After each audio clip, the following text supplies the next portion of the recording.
Hey, what's up, Texas Outdoors? How's it going, buddy?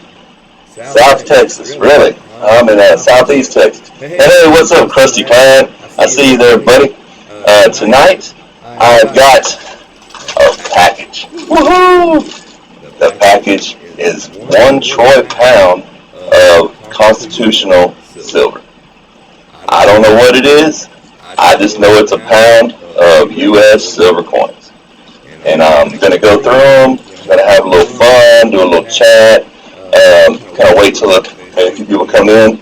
As you see up on the scope right there, that's a silver quarter I dug just the other day. Yeah, I know where you're at, Krusty Clan. Probably come the end of April, I'm probably going to head down your way. If I do, I'm going to shoot you an email or a message. I'm echoing. Oh, let me see. Maybe I got my mic turned up too high. Is that any better? Yes, no? We're still echoing, or are we better now?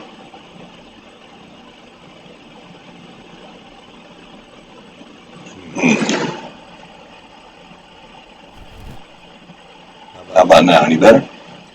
Still echoing, or are we better?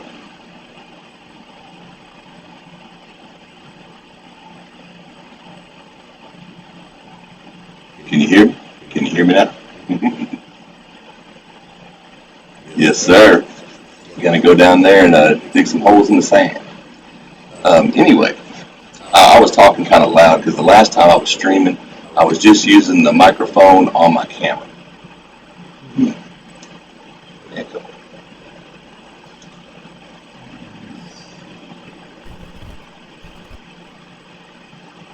Good? Okay, cool. So, on the scope here, I have a quarter I found metal detecting the other day. I found 2 silver quarters in the same hole. Here's the other one. The other one's not quite in as good a shape. Still got some dirt on it. I haven't even rinsed them off yet. All right. But anytime you pull out some silver quarters, you're happy. All right, so like I said, today I'm going to go through. Hey, Field Guy, what's up, buddy? Glad you returned the favor. I'm always in your streams. Now you're in mine. So now that we got a few people here, let's have some fun. Yes. So y'all are going to see this the same time I do. I've been wanting to open this. I got it in the mail probably about 3:30, 4 o'clock. And now we get to see, ooh.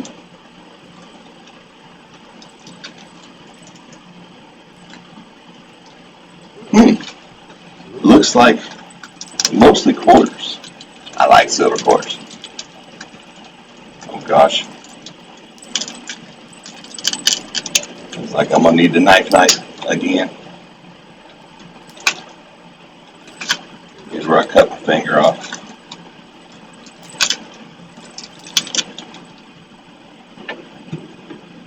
Hey, David, what's up, buddy? Glad to see you here, my friend. Goodness gracious. I think they packaged this up for the apocalypse.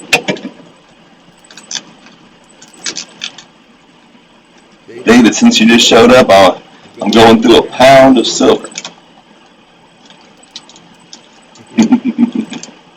If I can ever get it open.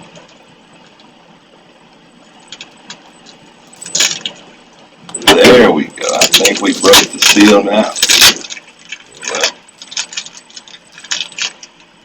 Well, as they used to say, I think we are cooking with grease now.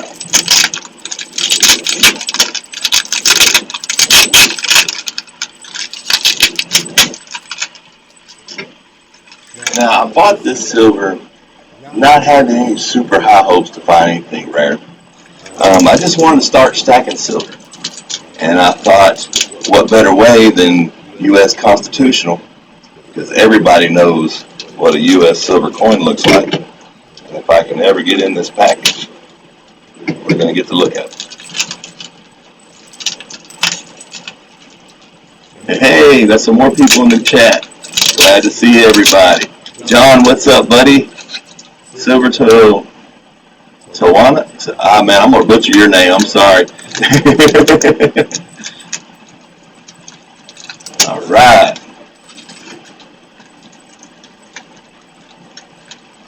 Well, I think we're halfway there.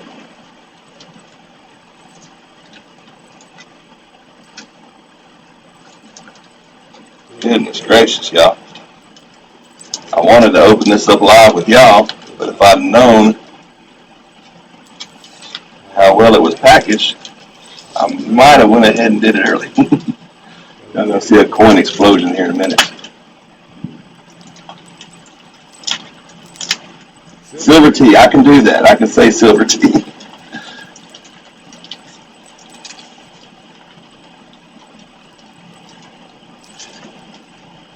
Well, guys, I'm struggling here.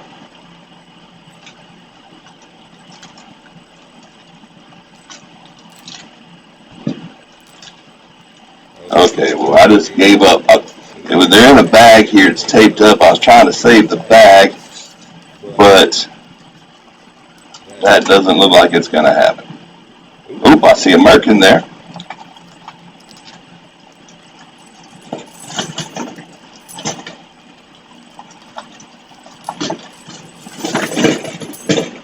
All right, well, I'm going to move the camera down so you can see all these lovely silver coins. That is 1 pound U.S. constitutional silver. Trash can here. Hope my trash can banging ain't too loud. All right. So let's see what we got here. I want to kind of separate things. We got a Benji. Oh, we got a beautiful. Hold on, I got to show you that one. Well, maybe not beautiful. Maybe just shiny. Guess it's got some surface scratches on it. Man, the back looks nice. Look at that.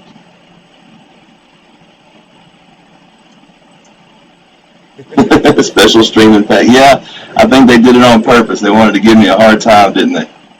So let's see. I've got a couple halves.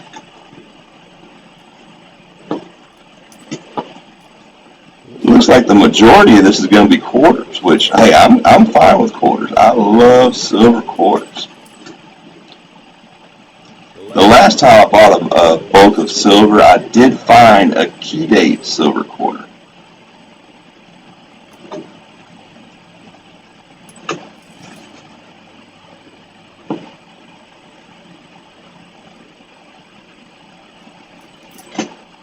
I'm going to have to start stacking them up.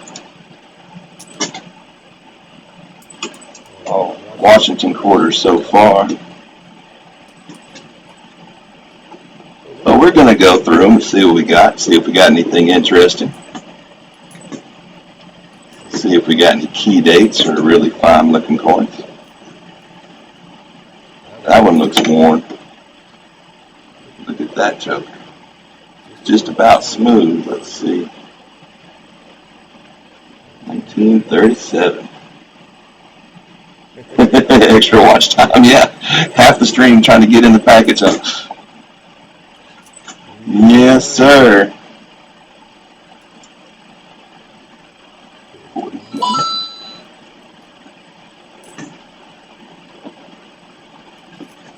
Trying to get all the quarters separated so I can start going through the dimes.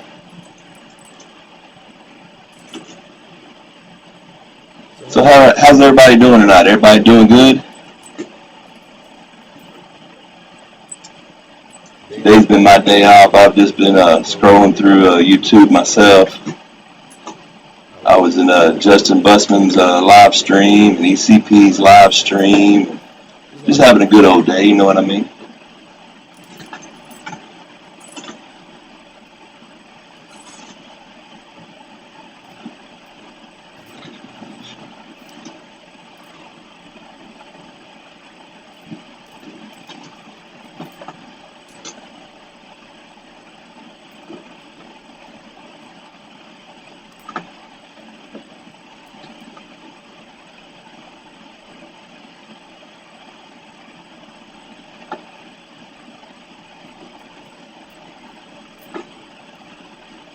Okay, so far it's been about what I expected. mostly Rosies and Georges, but I will definitely take it.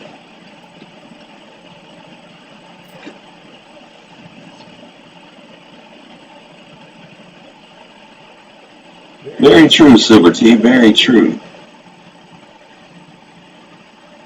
Very, very true. I was able to get this Troy pound for $4 over spot price. So I was pretty happy with that. So basically, I mean, silver was down. Silver was down at $17.75 an ounce when I bought it. So I mean, I just bought it to hold on to, just to see. Here, let's see what this Benji looks like. Not a bad looking 57 Benji. Like he's got a little something on his cheek, but other than that, it looks pretty good. Digging with Cruz, what's up, buddy? How you doing today? I haven't seen you post this week, buddy. You've been posting just about every 3 or 4 days. Yeah, I haven't got out detecting either. I got out Saturday. To tell you the truth, I probably should have went today. It was a pretty day, just kind of cold and windy. But man, I've had this sinus stuff fighting all week. I just didn't want to risk getting sick. Oh yeah, buying individually is crazy. I was actually thinking that I was going to go through, and if I found anything in particular that was special, I might list them, but I probably won't. I'm a hoard when it comes to my coins. I don't want to let them go.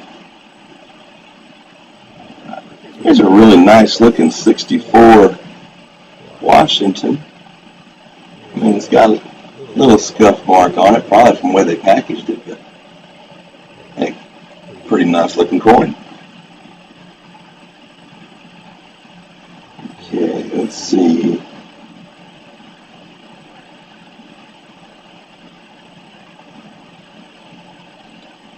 So apparently I have 2 halves, a handful of dimes, 4 of them Mercs, and the rest is Washington quarters, which that's not bad. Hey Silver T, if you want to get a detector, shoot me an email. My email is thetexandetector@gmail.com. The Texan Detector, it's all, no spaces. The T, and the D are capitalized. I can get you a discount if you're looking on getting a whites detector. And if you're if you're not sure what you want, maybe I can help you figure out what would be the best detector for you.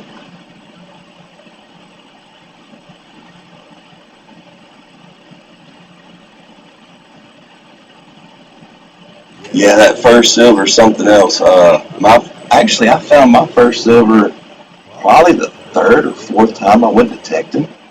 Had a little cheap White's Coin Master. Me and my buddy Bill were detecting in this local park, and there was a lake, and then there was a baseball field, and in like on the back side of the outfield, so not in the field but outside the fence, we were detecting up towards the walkway, and I found my very first silver dime, 1964.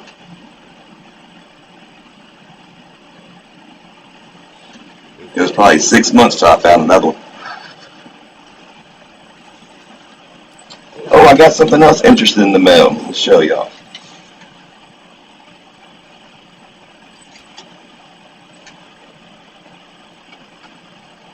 Well, I'll kill my camera here.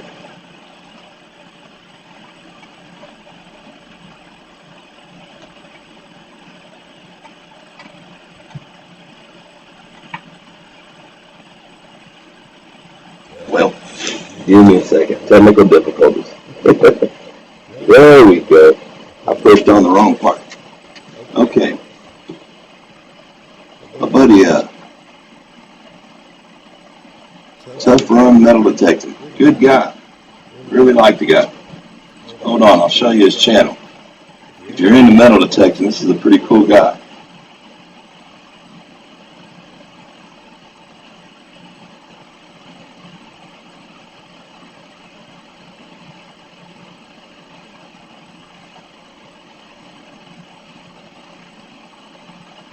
Here you go.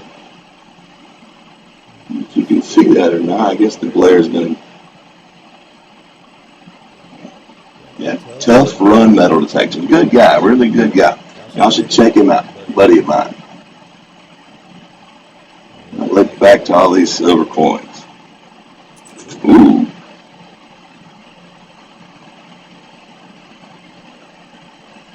Shiny. Let's look at it under the scope.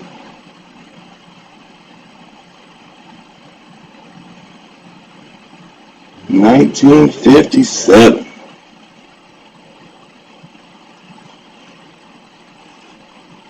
Oh, yeah, New Zealand. I don't think I can help you much out there, buddy. All right, Silver T. You have a great day, buddy.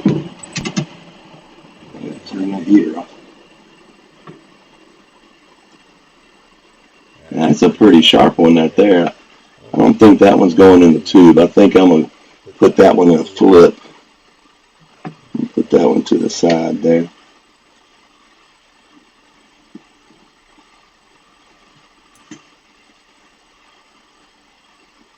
Here's a 1950 that don't look too bad. Here, let me adjust my scope so we can get the whole quarter in.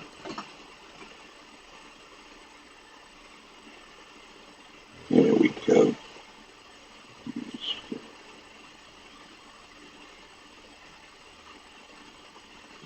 $1950. Yes. I'm going to keep that one for sure. Are you out of here digging the cruise? Well, all right, buddy. You have a good one. You out of here too, Krusty Clam?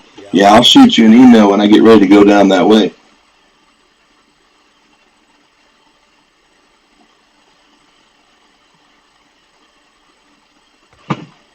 Shoot.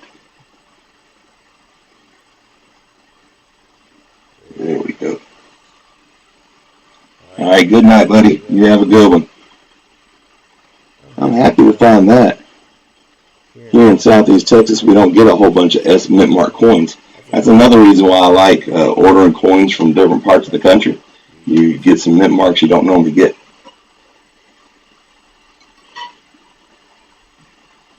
Oh, here, guys, I got something neat I want to show y'all. I came up on this in a register. It caught my eye. I thought there was a dime mixed in with the pennies. But it is. Look at that. And no, your eyes aren't playing tricks on you. That is a silver-colored penny. I'm assuming it's plated, but the details are so sharp. Either somebody really knew what they were doing, like professionally plated it. I don't know why they professionally played a 1990D penny, but it looks really sharp, really sharp. What's the S for? Oh, the S means it was minted in San Francisco. See, there's S mint marks, D mint marks, and the ones that don't have a mint mark, they were minted in Philadelphia. And here in Texas, most of our coins are either Philadelphia or Denver. What you think of that penny, field guy? That's something different, ain't it?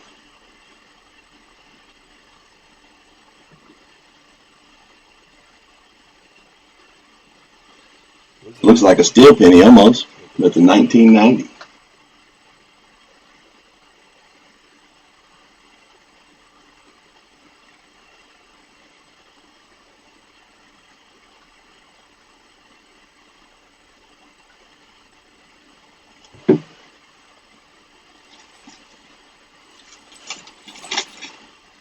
A couple other neat things I found lately. Check this out.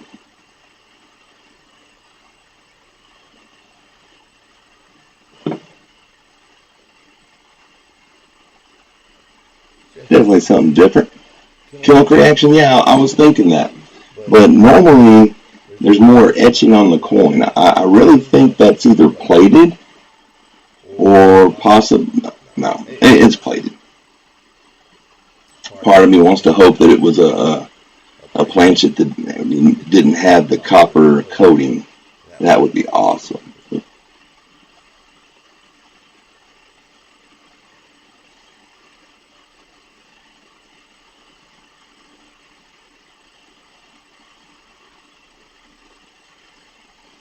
Really? That'd be neat to live next to the mint. This coin here, I had to look it up. It's Russian.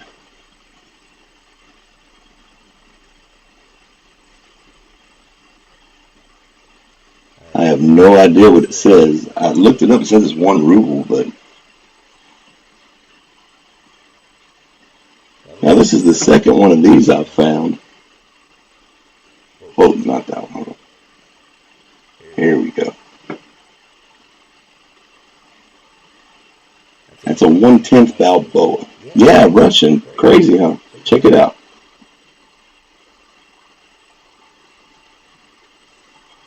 I found that in a register mixed in with the nickels. I saw the edge, and I was like, that's not a nickel. I was hoping for foreign silver. It's not silver. It's nickel and brass. But that's just some interesting things I found register hunting. Let's get back to these silver coins. It's a 1958. Let me put these to the side.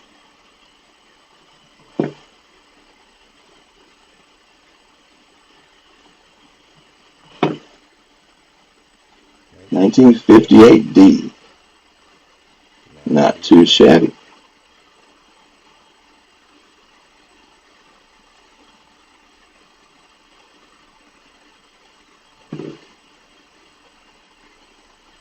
Okay, that's the 59S. I wanted to put that one to the side.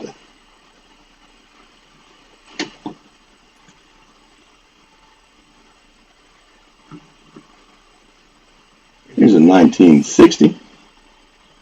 A little dirty, but D mint mark. I'll take it.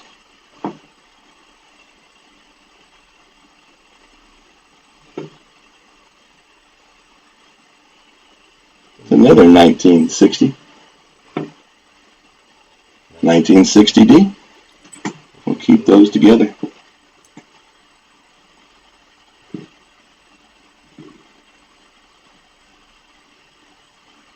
There's a 64 that would have been nice, but it's kind of got some rash around the edge. But I'll take it. No mint mark, Philadelphia.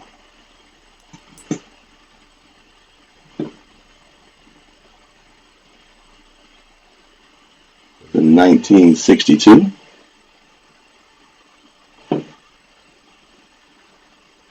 No mint mark. I'll take it though.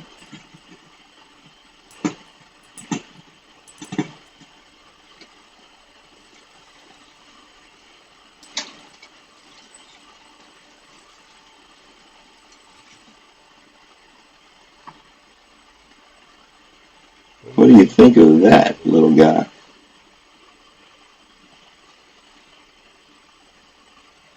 That is a 1 gram fine silver bar, and they call that the sniper.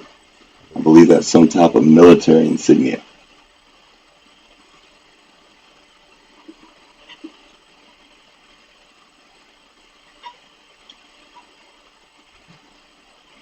Yeah, I've got several of those.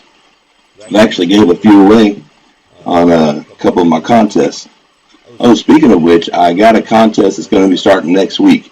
It's going to be for a silver proof Ike dollar. It's the 1890 to 1990 commemorative. There's a 64 with the D.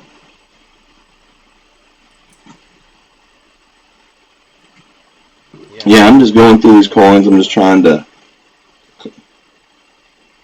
separate them, separate the nice ones out. And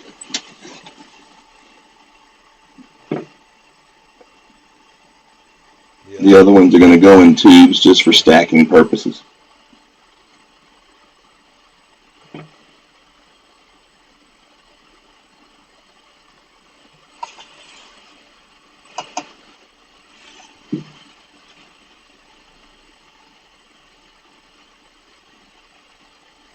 Not a bad looking 64. 64D. I'll I'll take it.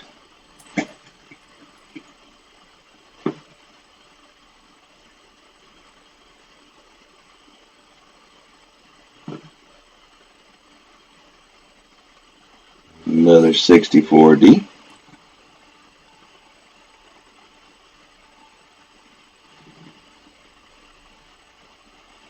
There's a 52. It's a pretty sharp looking coin, a little dirty. But I mean, other than that, it's pretty nice looking. Ooh, it's an S. I'm going to put that one to the side.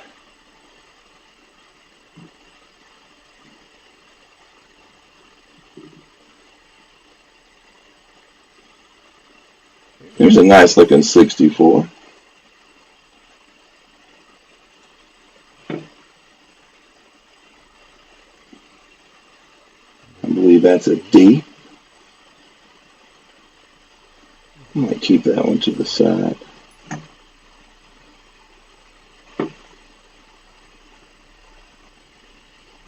There's a 1964. And the back looks really nice.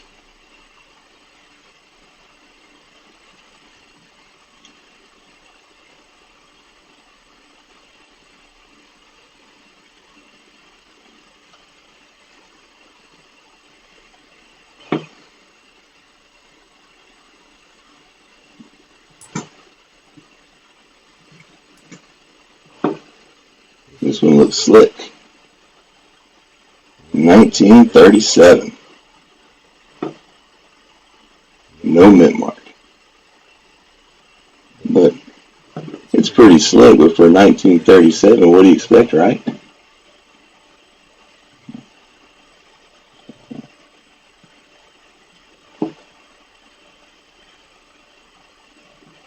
Maybe we're getting into the older ones now. 1942, nice. 1942S. I'm definitely going to have to hold on to that one. Get my, whoops, sorry if that was loud. I'll pull out my red book here. I'm just kind of curious.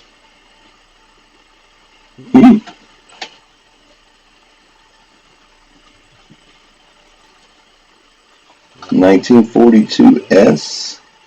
There was only 19,384,000 minted. And EF40, which I don't think that's EF40. Yeah, digging with Cruise, that is old, isn't it? And in EF40, it's a $10 coin. So, I don't know, that's probably, DG6, it's probably a $6 coin. I'm going to put that one to the side. See, that's the best thing about buying constitutional silver is they sell it to you close to melt price.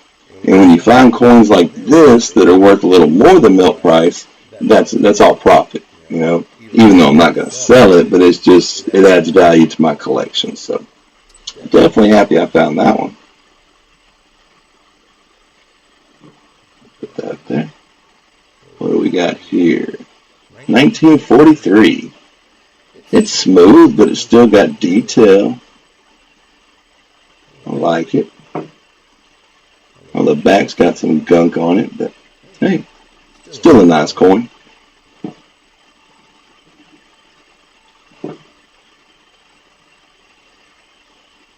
$1963. No mint mark. Good looking coin though.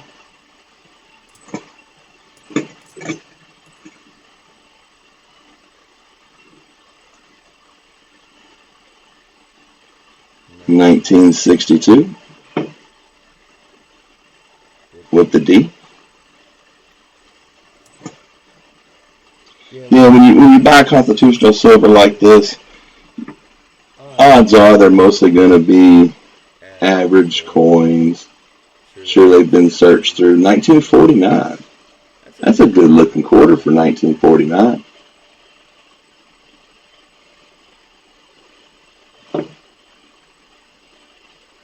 $1949D. think I'm going to add that one to my collection.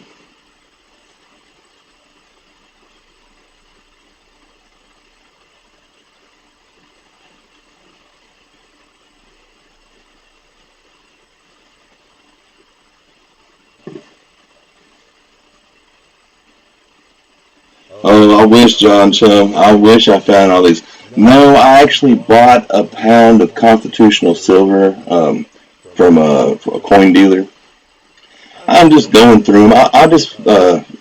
I told myself this year that I was going to start stacking silver. And my first attempt at stacking silver, I bought this roll and these two rolls of silver coins. These were all Washington quarters, and these were supposed to be mercury dimes. But when I got them, they were barber dimes, which I was really happy. And I found, I think, 3 or 4 of them that were actually O-mint marks. And in the quarters, I found one key date. I found the 1936 D, which was only 5 million minted. So, hey, and it was like a $14 coin, 14 to 20, depending on how it grades. So, when you buy, lots of silver, you try to get them close to melt price.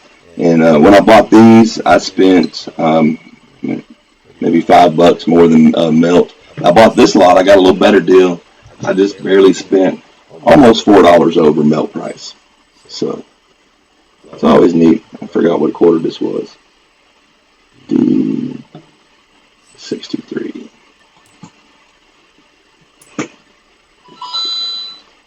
Hey, I just got another coin. 1964. Yeah, I've had a lot of 1964s in this batch. I kind of expected that. But hey, it's all good. I just bought it to stack mostly. I've already found 7 that's going to go in my collection. Either they're just nice or S-mint marks. Yes, sir. Stacking silver is the way to go. And it was actually a good time. Silver was almost $20 just a couple weeks ago. And when I bought this, it was back down to $17.75.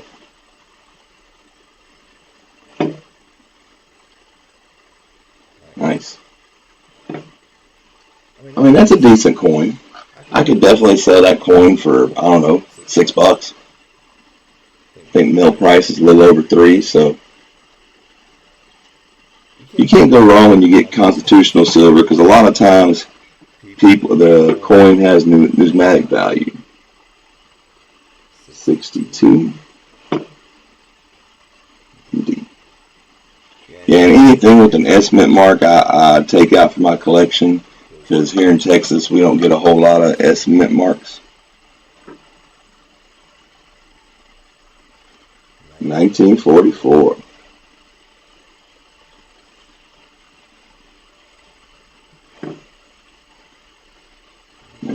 Plane.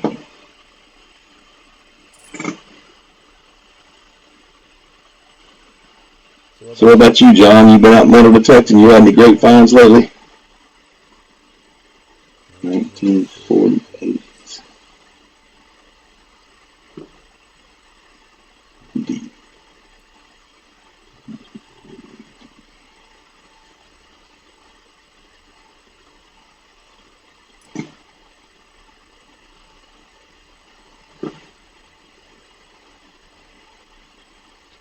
In 1953. Indeed.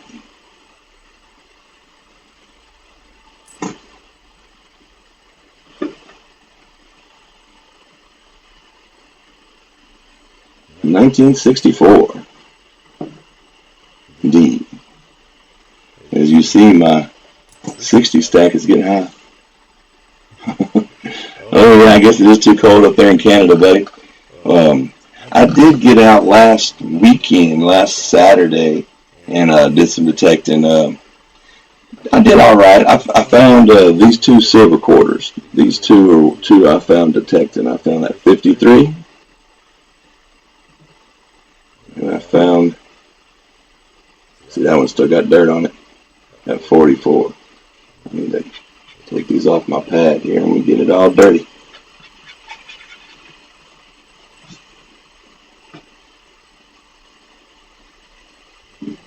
But other than that, I didn't find much. Found a little clad. Uh, 1941. That's not a bad looking coin. It's got some scuffs, but man, the detailing on the letters is nice. D.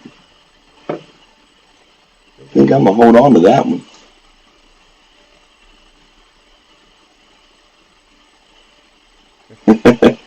What part of Texas you in digging with Cruz? I can't remember. You must be up close to the Panhandle, I guess. If you had snow, I got a buddy of mine that's up there. He showed me all kinds of pictures of snow. He actually spun out in the snow because of a rabbit jumped out in front of him. Yeah, I didn't get no snow down here. I'm gonna put that one to the side.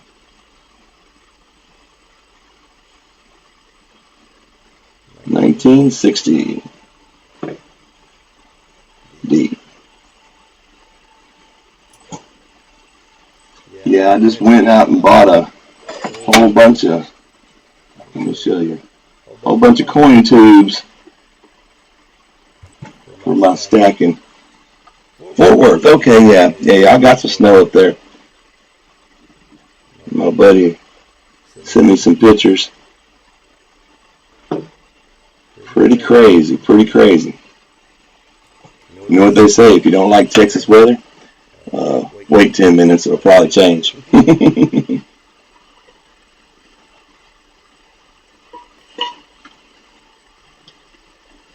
Yeah, I didn't have any snow down here. I did have a day that I woke up and there was frost all over the windshield.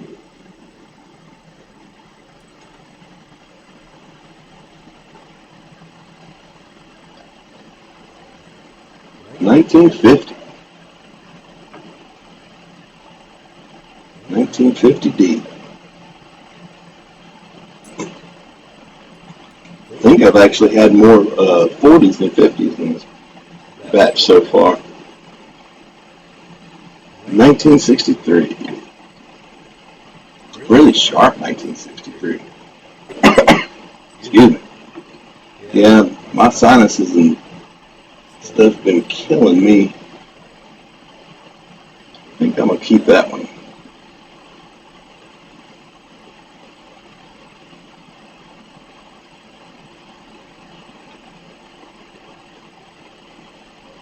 $1962.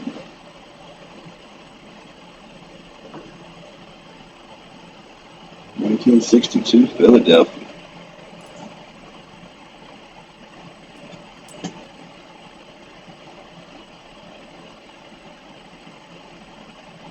$1941.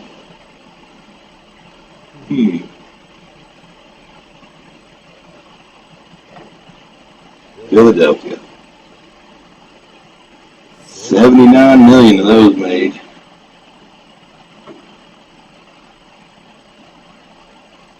$1964.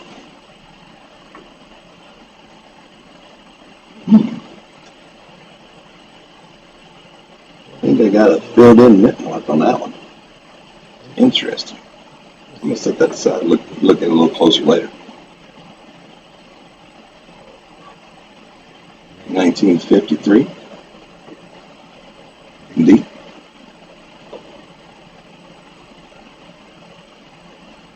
$56 million of them. 1964. That's a pretty sharp looking one.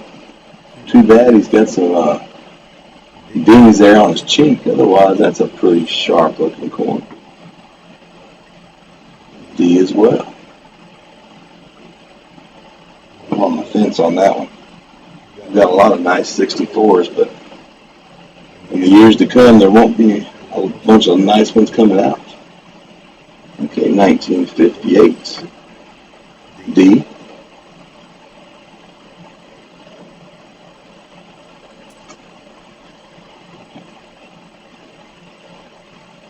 Yeah, I'm dying to look at this. I might have to adjust the scope now.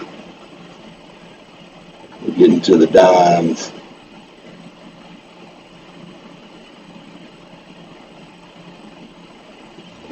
1923 Mercury.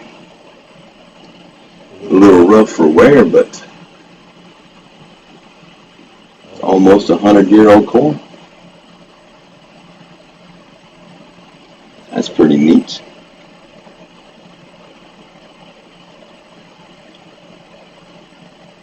$1942.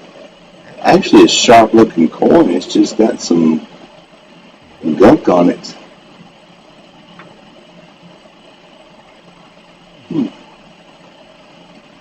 It's a shame as far as detail. That coin's really nice. Yeah, it's still nice. Actually, to tell you the truth, what I do with the gunk right in this area actually makes the letters pop out really nice.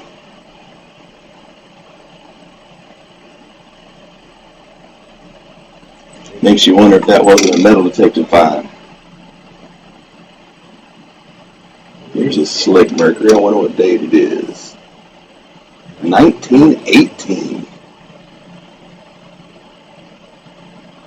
Hey, what's up, Wicked Arcade? What's up, buddy? From San Antonio. Hey, I'm over here probably 40 minutes east of Houston. I've been wanting to make a trip to San Antonio. I got another buddy up there. We've been talking about doing some detecting. He's just getting back in the swing of things. He just ordered him a new detector. And he's got some pretty good permissions he was talking about. Told me if I ever got up that way to give him a holler.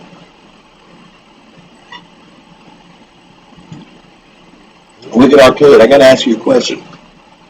The cover photo on your page, I really like that.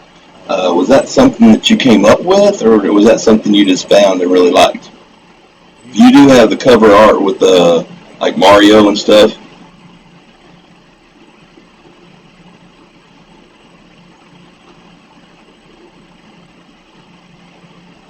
Pretty sure that was your channel. Ooh.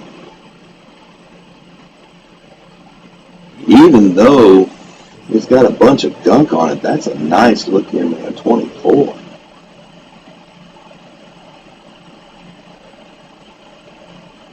I'll take that every day of the week.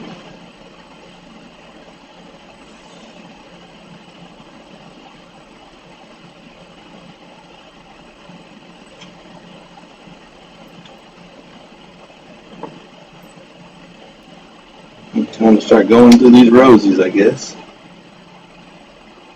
So 51,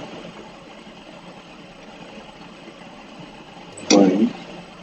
Let me get my book out, flipped over to the dime, see if there's anything here I need to be looking for.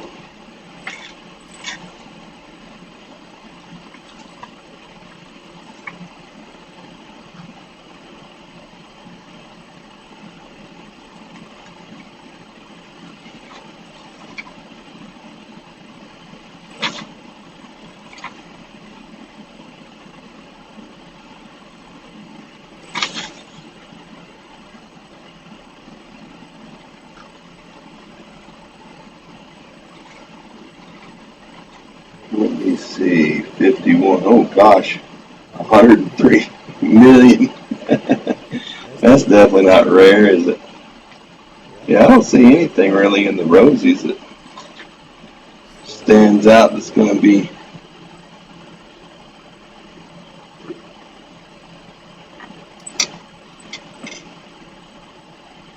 $1964.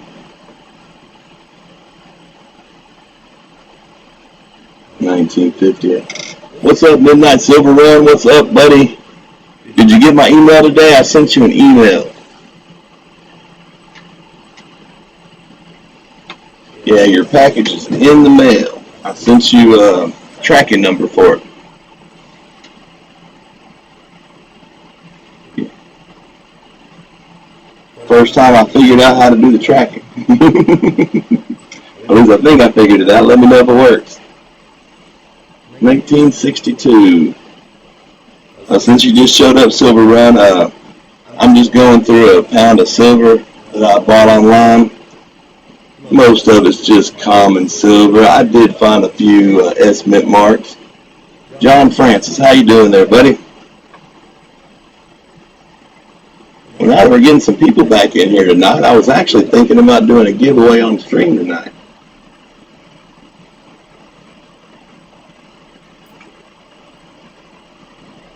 What do y'all think?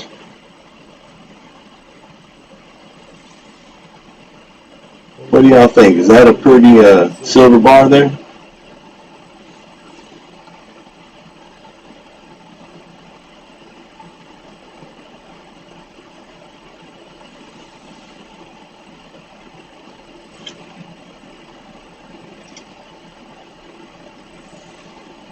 I think that's an awesome looking bar.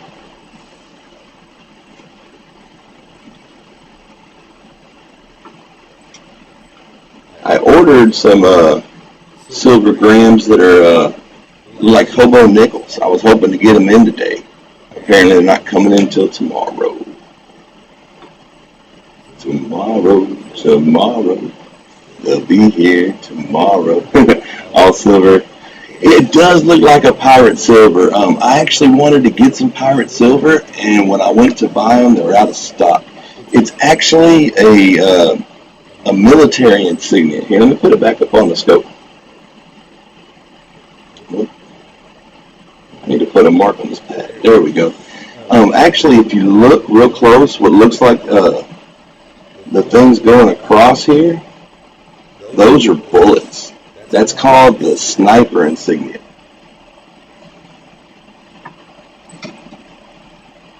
Really neat, I think.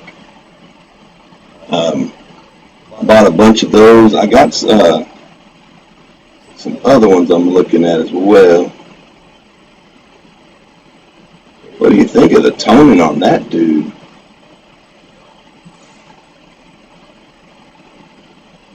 I don't know why, but I kind of like it.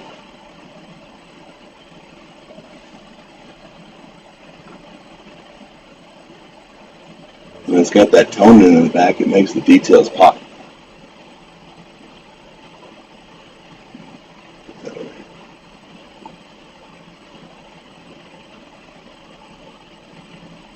$1963 D. I'm hoping some of these roses will be S-mint marks. 1957. Philadelphia.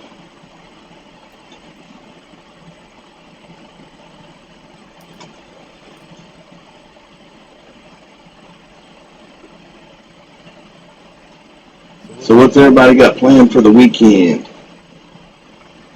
Unfortunately, me, I'll be working. Today and tomorrow's my weekend.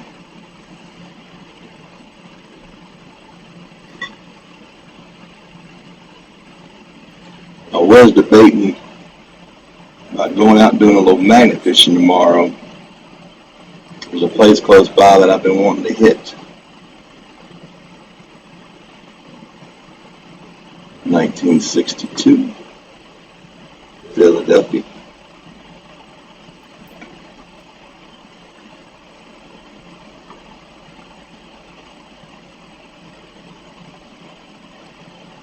You going metal detecting? Well, let me know how you do digging with Cruz. I'm going to have to live vicariously through you this weekend.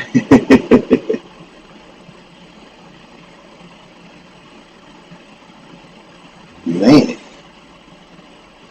you don't see the D nip mark that close to the torch normally. That's different. I think I might put that aside to look at later.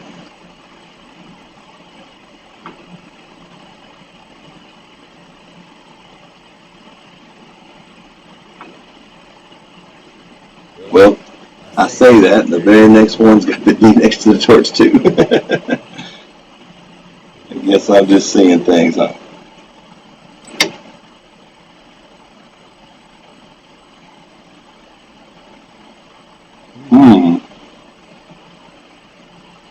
I don't know, George. It's a 1960. It looks like a 61. I don't know if that's damage. Man, that's a really sharp looking coin.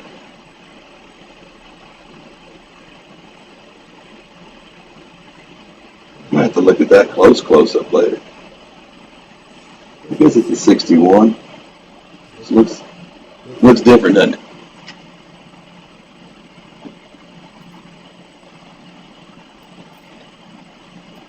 This one here almost looks rusted.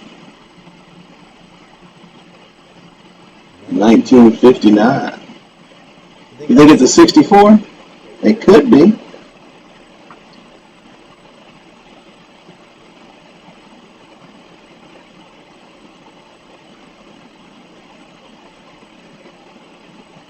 That's a 64. Oh, here's the one. No, I said it's I don't know, man. Let's put that in a 64 side by side and see what we think.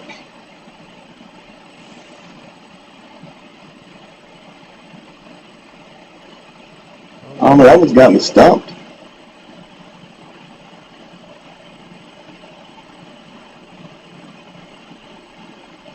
Normally I would just say it's damaged, but I don't see any other damage except for on the number. We're going to have to look at that more later. That one's a little off center, you see that? You see how wide the rim is on this side compared to on this side?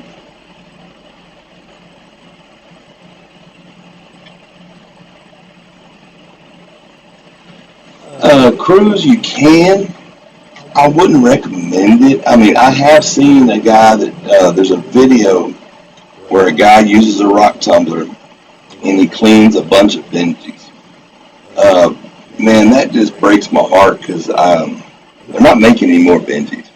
And even though you can make them look better, believe it or not, I've seen some coins. Here we go. I've seen some coins that look like that go for really good prices because, as you see, all the detail is still there. It's a really good shaped coin. It just has environmental issues with it. And grading, they don't grade them that bad just for having tarnish on them. But you definitely can use a rock tumbler to clean silver coins. I just don't recommend it. Personally, I like the character of the coin. I like that patina. I like that dark look. And I think it really looks nice.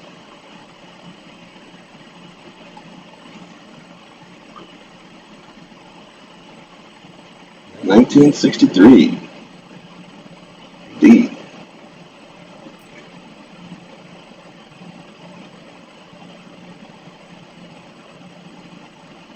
$1952.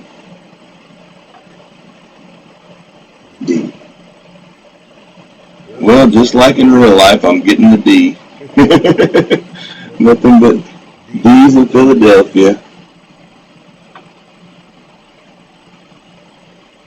Yeah, John, you're right. Don't clean your coins. It's best to leave that patina. I mean, now, being a metal detector, a metal detectorist, sometimes you have to clean the coin just to see what it is. But you want to just use like hot water. You don't want to rub it. If you got to dry it, you want to dab it. There are a few ways. I know there's some people that use a pure acetone bath to clean their coins. It'll get a lot of the surface dirt off, but it's not supposed to remove the patina. But the problem you have there is when you start removing that surface dirt, then you have dirt on your coin that's going to scratch your coin when you try to get it off.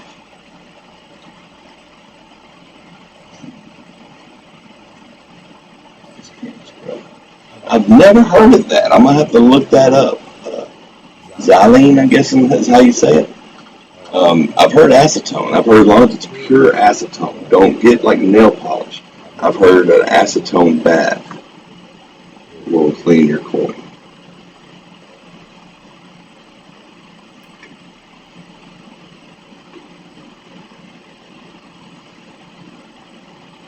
$1950.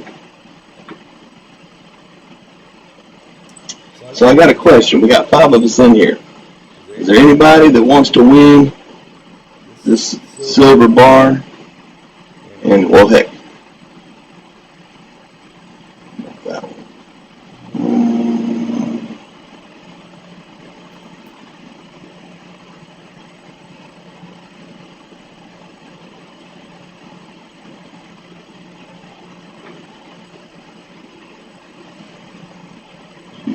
Professionals. Nice. I'm definitely going to have to look that up.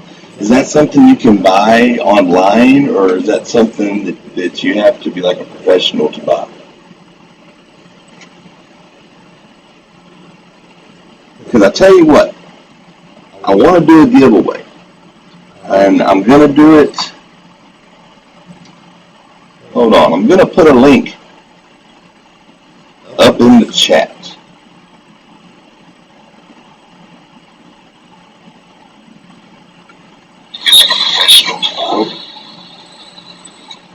I forgot I had my volume on. All right. I'm putting a link up in the chat. You should see it now. The way this giveaway is going to go, I'm going to give away the silver bar, the silver dime, and one of my channel stickers. Now, what I want you to do is go to that link right there I put in the chat and type dime, D-I-M-E, in the chat, in the comments. I'll give y'all a few minutes. There's only 5 of y'all in there, so y'all got a pretty good chance. So just go to that video. It's the latest video I put out, and type dime in the comments. You can type anything you want after that, but as long as you put dime. And I am going to do a random comment off that video with dime as the keyword.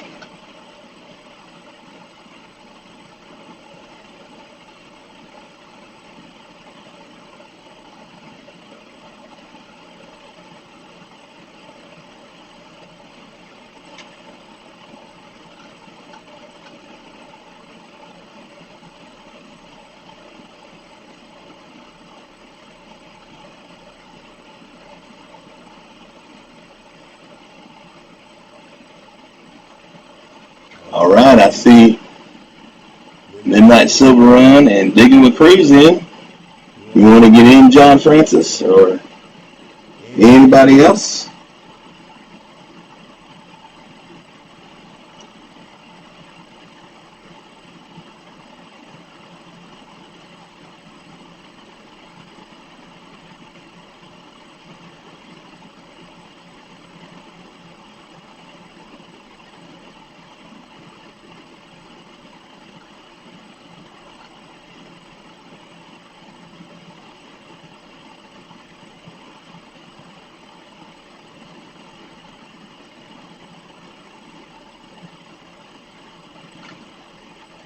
Well, I'm going to give you just another minute to get in. If anybody else wants to get in, you just go to that link that I posted in the chat and type dime in the comments on that video.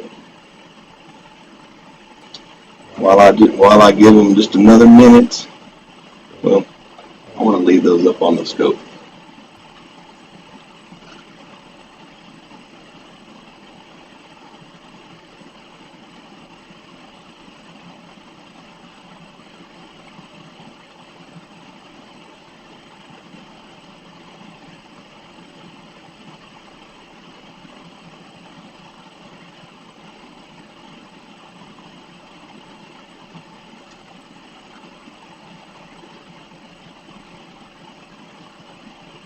Okay, I'm going to check one more time, and we're about to give it away. It looks like it's going to be in between Midnight Silver Run and Digging with Crews.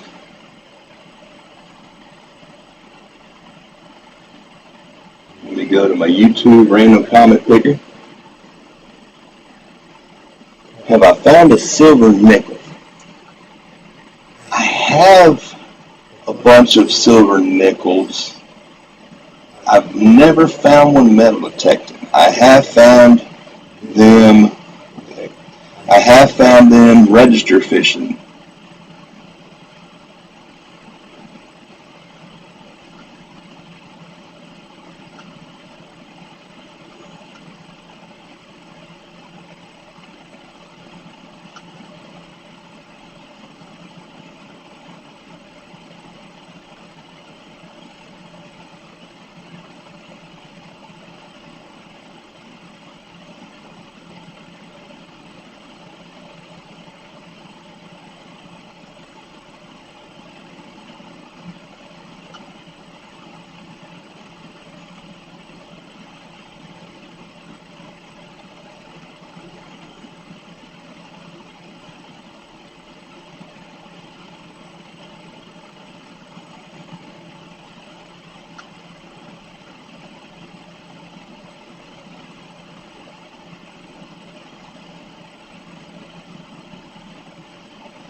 Well, guys, it's not wanting to cooperate with me here. Hold on.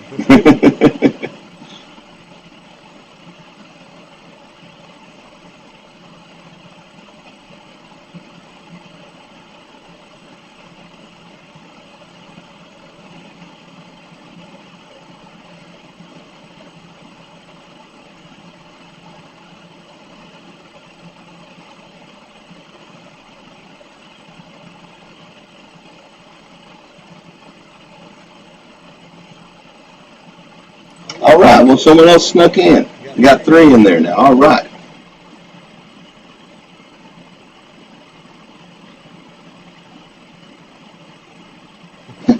And the winner is, well, John Francis. John Francis, you are my winner. So, congratulations, John Francis. I'm glad you're back, buddy. You made it back just in time. I'm going to put my email in the chat because you are the winner.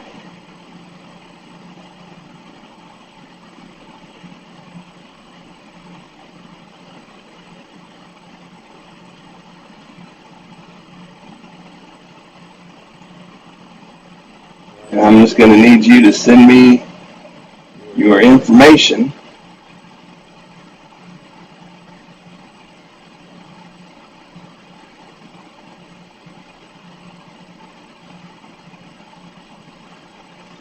There you go.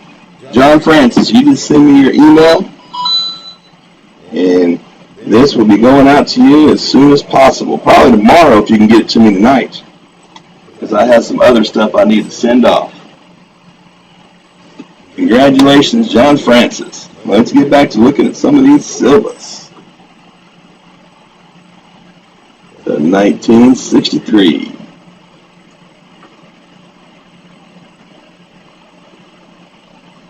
And John, you must have just snuck in at the wire. You're lucky I was having technical difficulties. I copied the URL before I started the contest, and my keyword wasn't showing up. So I had to go back and recopy it. Look at that one.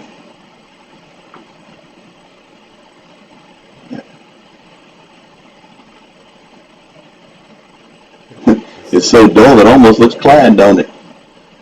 If you found that in your pocket change, you probably wouldn't think nothing about it.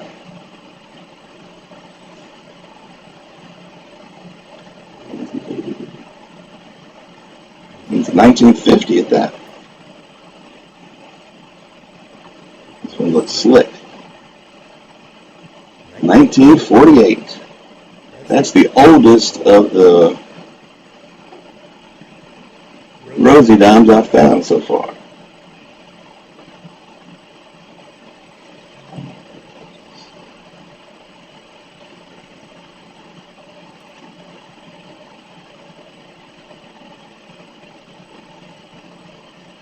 Turn this heater off.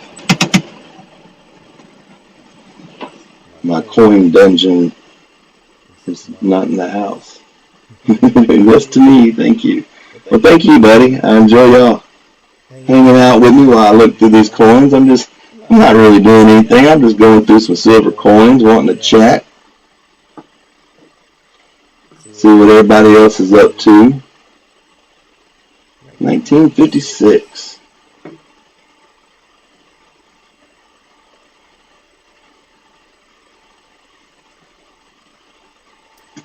I'm going to start doing some live coin roll hunts. That's a nice looking 64.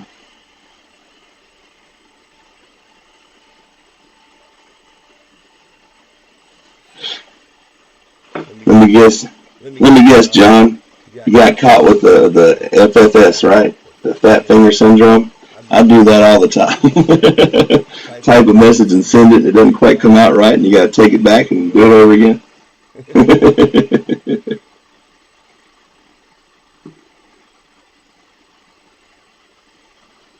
Another 1964. Hey, Wheat Saver 75. My oldest dime the other day was a 28 Roosevelt. Wouldn't a 28 be a Mercury? I think. Either way, a 28 dime, that's awesome.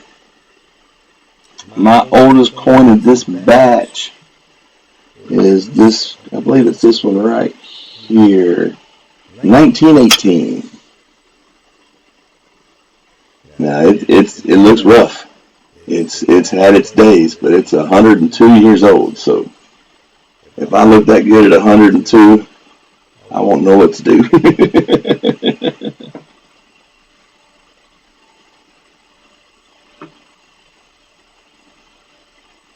Wheat Saver 75. I don't know if I've seen you in the... Let me see if I got you, Wheat Saver. Hold on.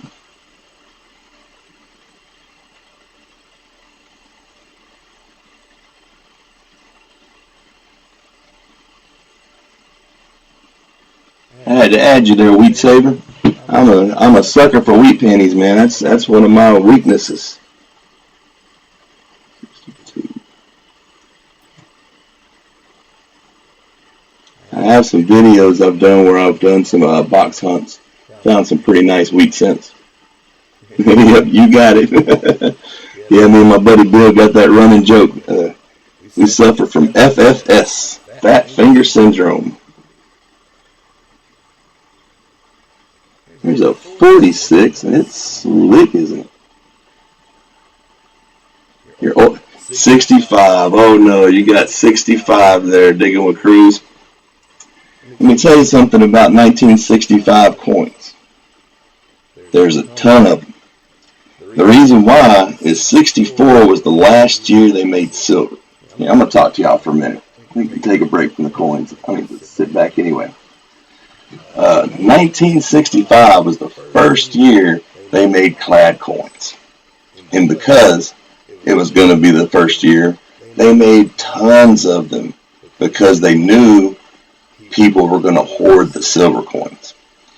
I honestly think that when the 65 coins came out, people just took the quarters and said, I don't want this, it's not even silver, and just threw it out in the yard. Because when you go to Tecton, just about every time I go to Tecton, I find a 65 something. Matter of fact, before I found those two silver quarters, last time I went to Tecton, the coin I think before was a 1965 dime. Oh, 1948. Okay, that makes sense, Wheat Saver. Hey, don't be sorry, buddy. We all mistype, mistake. That's my whole life.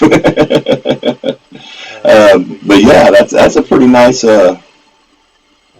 hold on, let me see. 48. That was the second year they made Roosevelt dimes, so there's not too many older than that. So Wheat Saver, you do a bunch of like penny hunts and stuff like that. I've got a, hold on, let me show you. I've been working on a wheat book. And don't get me wrong, I have a whole lot of wheat cents, but most of them are flipped up. I don't put them in the books. this year I decided, man, turn my heater back on. This year I decided I wanted to start the book. And the teens and the 20s, I'm hurting. When it comes to the 40s, 50s, I'm doing pretty good. I mean, there's a couple key dates there I haven't got yet. Those 4 blanks down there at the bottom, that's just extra spaces. I don't know what they're there for, to tell you the truth. But I mean, there's like, what, 5, 7, 9, 10, 11, 12. I mean, about 15 I need in between the 40s and the 50s. But I got a lot to work on. All those pennies are all from box hunts, and I bought some wheat cents off of eBay. I didn't get much off the wheat cents off of eBay. I bought a pound, and I bought 2 rolls. And each time I think I filled maybe 3 or 4 slots. Most of those slots have been filled box hunting. When I'm box hunting, I'll find 10, 13, maybe 15 wheats, and most of the time, at least half of them I need for my book. So I have to admit, people told me, but I didn't listen because hard-headed. I wanted to jumpstart my book. Buying the wheat cents off eBay, not good. Now the next thing I got going on, I got quarter books. So pretty soon, I'm gonna start doing box hunts for quarters. I have found 3 of the Memorial Park W quarters. I found 1 of the Warner Pacific. I haven't found any of the others. And I want a San Antonio Mission W quarter so bad. But hey, it just hadn't been the cards yet. But I'm gonna keep looking.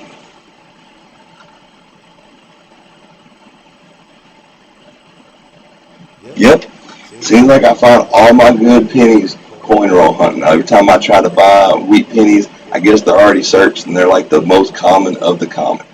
I actually found a 1903 Indian head penny last time. Well, not last time, but a couple boxes ago. Man, I was so stoked. Excuse me. I told you, I've been having the sinus stuff. I mean, I'm not sick. It's just they're doing a bunch of construction down the road, and I woke up today and there's just like red dust all over my truck, and I think that stuff is giving me that drainage.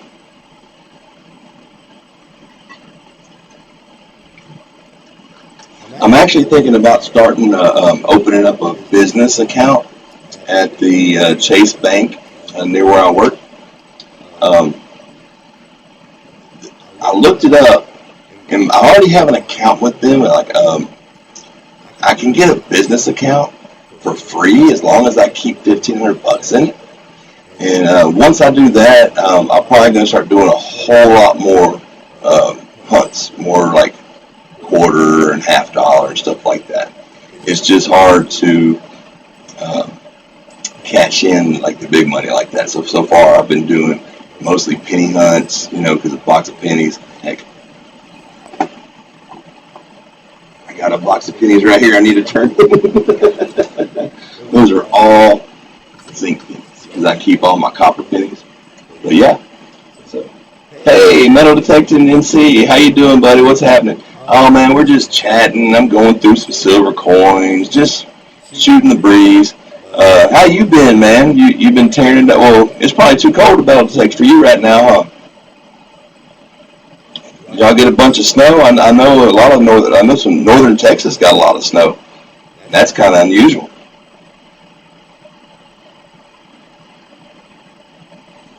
Yeah, I'm just going through some silver coins here. I bought a pound of silver, just going through them, looking to see. Honestly, I expected to find more in the small silver. I found like 8 quarters that I'm going to add to my collection. A couple of them lower minted quarters and some S mint marks.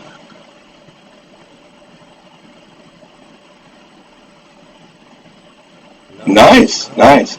I actually have a box of rolled up clad that I found detected myself. No snow, nice, no snow, so you can actually get out and go dig some holes. Good for you, buddy.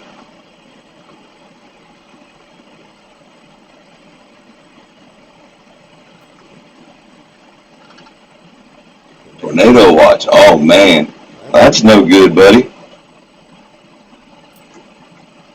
We had a we had a weird storm thing come through here the other day too. It was a we didn't have any tornadoes here, but they had some a little north of here. Been crazy weather year, man.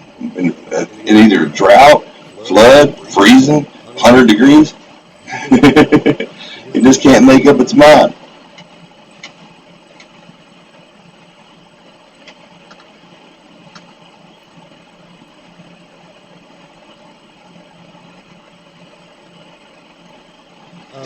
That depends.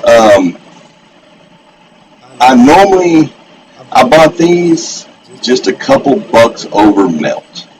Um, and I did find, 8 quarters that are worth, more than melt. So I probably made a profit off this. I'm not really going to see the profit because I'm just going to keep them.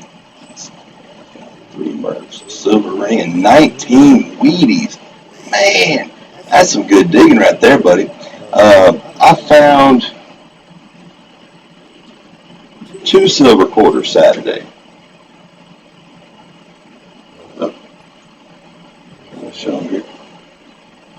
Actually found them in the same hole. It's a good thing I found this hole because other than that, all I found was some clad. I found the bracket off of a fire extinguisher. I found this big metal disc. I don't know what it was.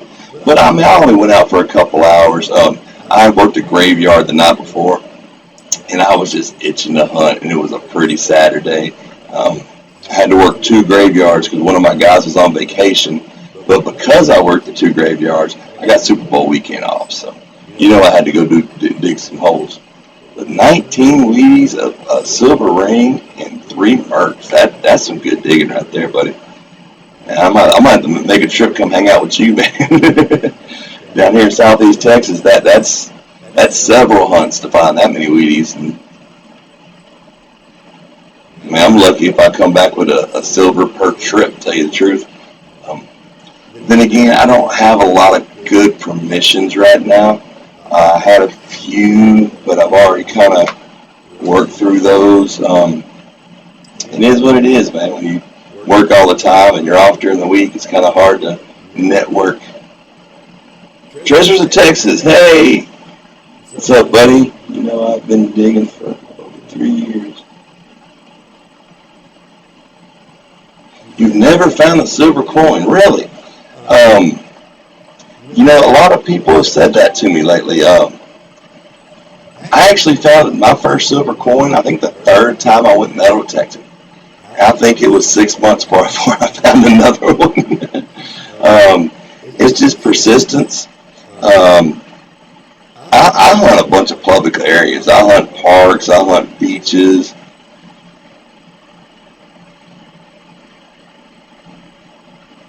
After the rain, I might have to check that out, buddy, because I got to see that.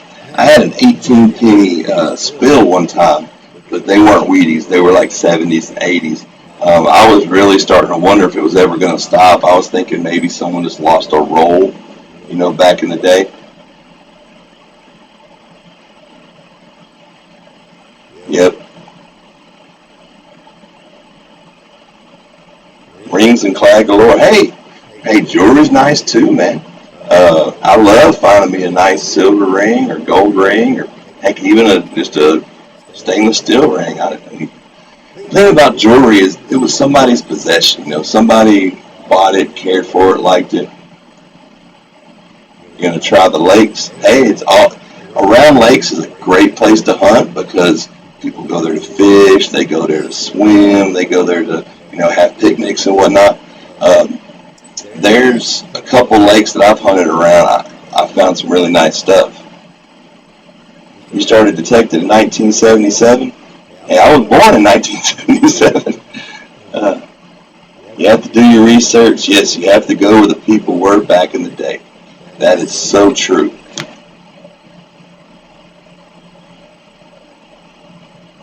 Yes, old swimming holes can be a literal gold mine. People go swimming, they lose their jewelry, they lose their change. Um, you know, you might find some old buttons. You might find a lot of good stuff.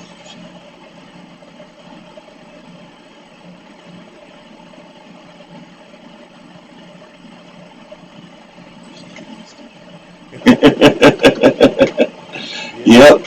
Um, hey, but it happens. We're all at different stages in our lives, you know.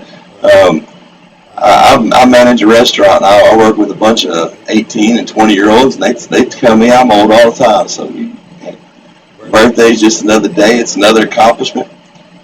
What Kurt Douglas lived to be 103. He just passed away. Man, that guy had a good life. Not only did he live to 103, he was blessed, had good money, good family.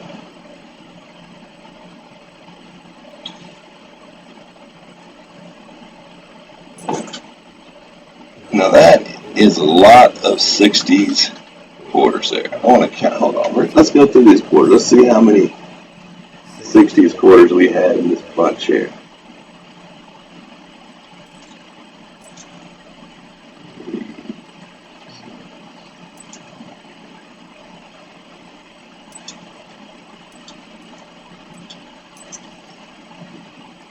Got 18 here, and I probably pulled out a couple that were really good shape.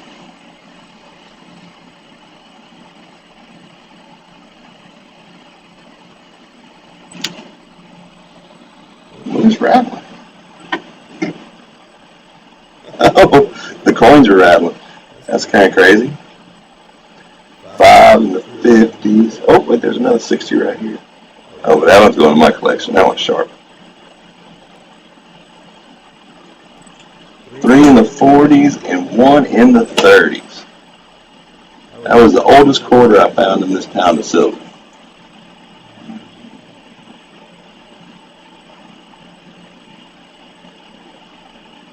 Nice. I always hear sidewalk tearouts are an awesome place to hunt.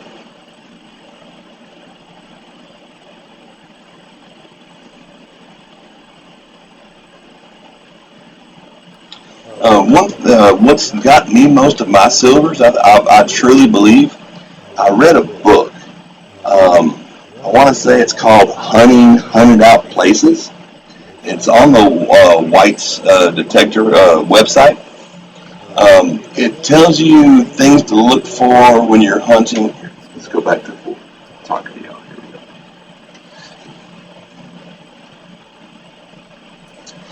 we go. It talks about things to look for when you're out detecting um, that can lead to finding older stuff.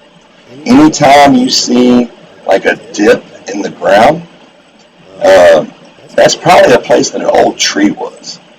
And people like to sit under a tree. What happens when you sit down? The change falls out your pockets. Another thing it brings up is hunting areas that are hard to get to. Any place that it's hard to swing your detector. Um, Other people think it's hard to swing your detector too, and they don't go there. So swing under that bush, get in between those trees. Those little areas, those nooks might be places, because if you hunt public places like I do, 100 other metal detectors have already gone through and wiped out all the obvious, easy, good stuff.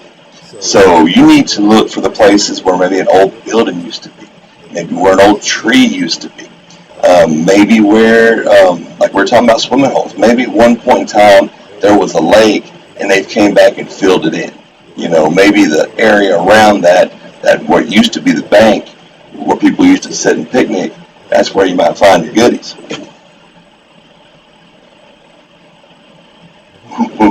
They used to be wooden sidewalks. Well, yeah, I bet you there was some really goodies found there.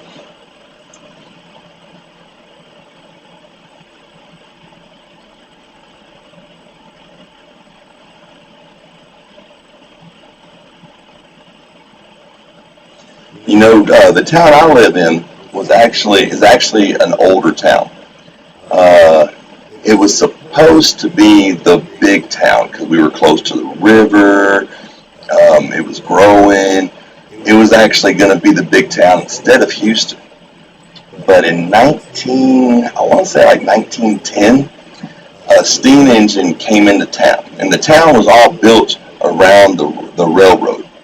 And a steam engine came into town on fire, and it burnt down the original town.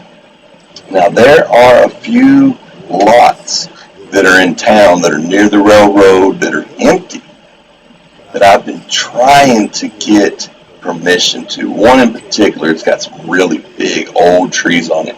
And I'm just thinking that might have been part of the old town. Yeah, anywhere near the water. All right, Wheat Saber 75. Good seeing you, buddy. I'll be looking forward to seeing you next time. I got your channel, man. I'm going to have to come check you out. Like I said, man, wheat pennies are one of my weaknesses. I love a wheat penny.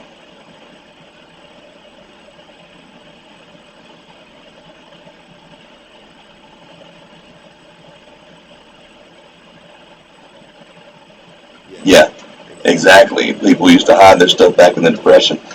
I am sick that I wasn't in this hobby earlier in life.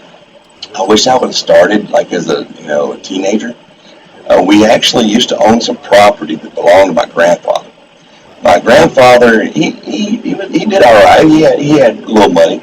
I mean, I'm not gonna say he was rich or anything, but he wasn't broke. And I remember him having big jars of silver Morgans and stuff in his workshop. And eventually, he sold most of them. But we used to own some property that used to be his old fishing cabin.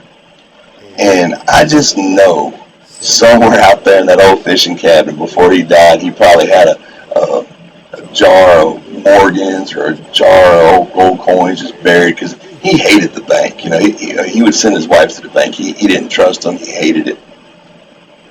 And I just know, I think, man, I wish I would have been in detecting back then because I just know somewhere probably by the corner of the house or something, he probably had a jar of Morgan dollars just buried.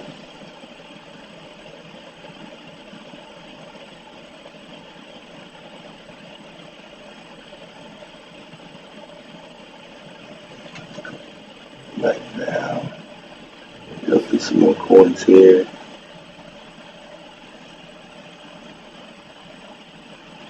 Oh, you weren't here earlier, Treasures of Texas and Metal Detecting NC.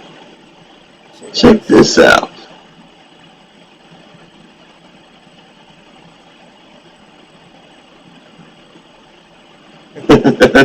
Okay, buddy. Yeah, just shoot me the email.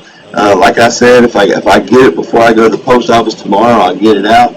If not, I'll get it out to you on Saturday or as soon as I can. So what do you think of that penny? That's no optical illusion here. Let me put a copper penny next to it.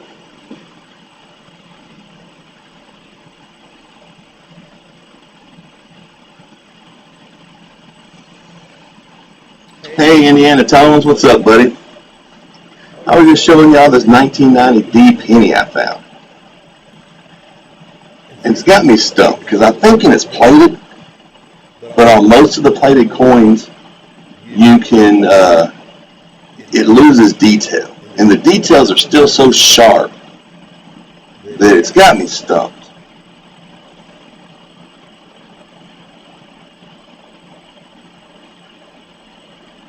I mean, as you see, it's got great detail. Part of me wants me to think I want to think it's a planchet that didn't have the copper plating, but I'm pretty sure it's probably just a plated one. I know they have those platinum plated quarters. I have probably like 5 of them. Let's see, what's that? That shopping network, I don't know, CVC or something like that. They sell a whole set of the park quarters that's platinum plated. And I think they sell the whole set for like $59, so it's not like they're super expensive. And it's kind of what this reminds me of, because if it's plated, that's professionally done. Because, I mean, I can plate a coin. I've plated a coin stainless steel just for fun. But when you plate them, they don't plate as evenly as that. unless you do it electronically.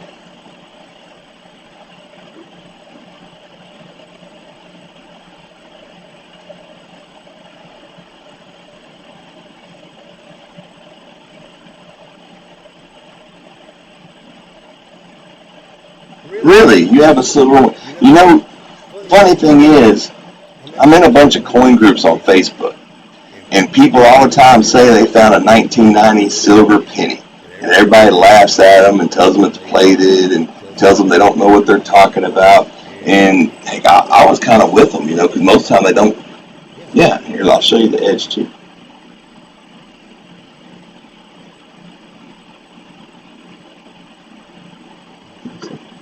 And I honestly thought they were just crazy.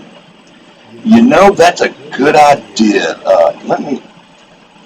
I don't think I have a magnet handy.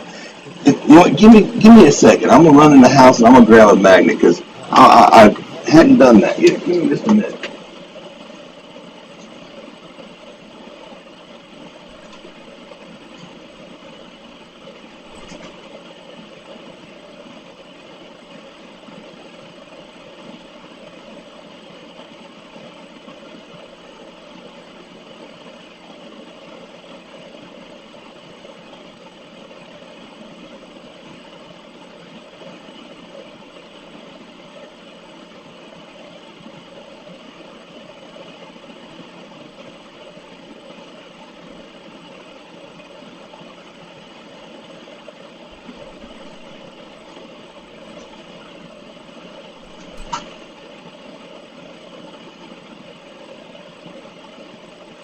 All right, guys, don't laugh at me now. This is see, that's what I was thinking, that maybe the copper coating's missing. And I'm wondering if that's not an error on the 1990Ds. Because I swear I've seen at least 3 posts of people saying they found one. Now, granted, I'm in a bunch of coin groups and it could be all the same guy. See? Don't laugh at me. It's the first magnet I could get to. It's a chip clip. Doesn't stick at all. Oh. Oh no. I broke my magnet. I was going to show you how well the magnet stuck to this knife, and it popped right off the chip clip. But as you see, here's the magnet, and it doesn't stick at all.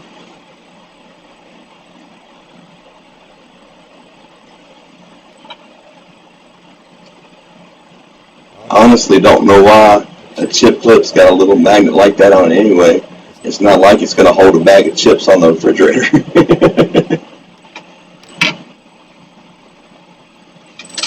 Oh man, Silver Run, I think I'm in just about every coin group I can get into, man. Kind of like when I got into metal detecting, I just searched metal detecting on Facebook, and if there was a group, I joined it. I know I'm in a couple coin roll hunting groups.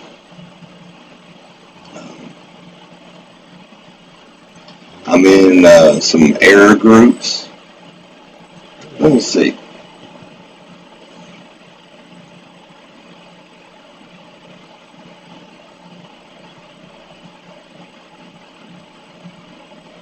My Rockets are losing. Oh, they're playing the Lakers tonight. I didn't know we were playing the Lakers tonight. No, I don't think it's cleaned because the details are just too sharp. And normally when it's clean, where'd my little screwdriver go? When it's clean, you can see the scuffs in this area. And that just looks...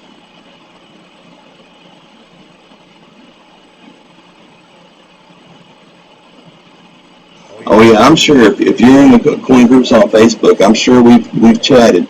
My name's Travis on Facebook.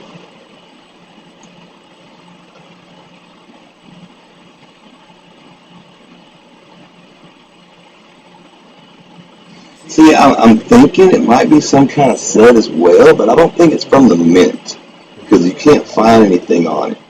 I know CDC does a platinum plated set of quarters, And I'm wondering if they didn't do something back in the 90s, like maybe a platinum plated or a silver plated mint set.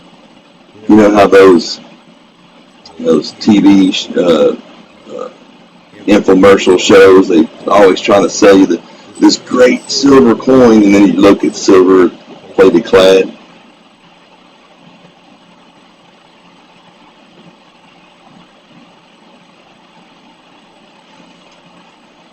You know what? You're right, Midnight Silver Run, because you sent me an email, and I recognized your name. I did. Hold on. I'm going to see if I could remember what group.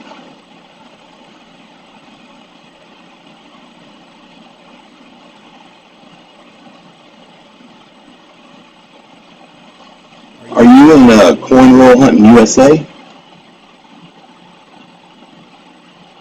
Because I'm in Coin Roll Hunting, and I'm in Coin Roll Hunting USA.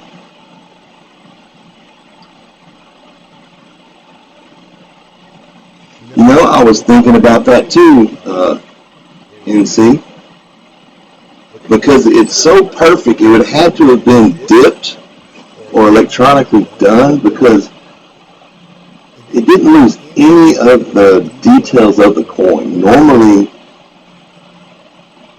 when they do something like that,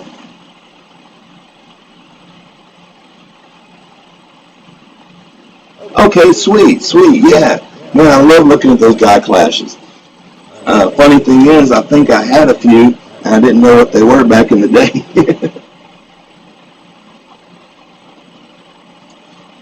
See, for years, I collected coins, but I didn't know about errors and stuff like that.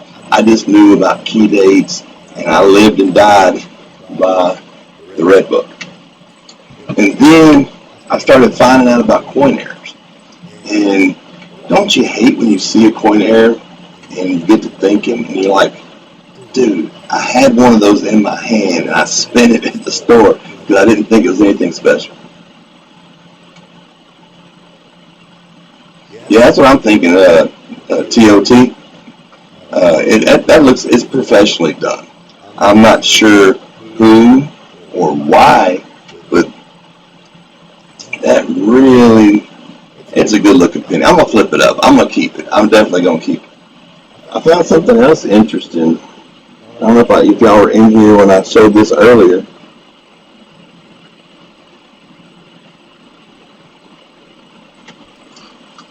It's a Russian coin. It's 1 ruble. I'd never seen one before. It's the size of a nickel.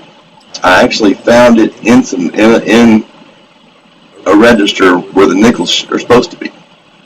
And I saw, actually, we have a coin dispenser, and I seen it from the edge. And here, look at the edge. You definitely know it's not a nickel when you see the edge because it's reeded.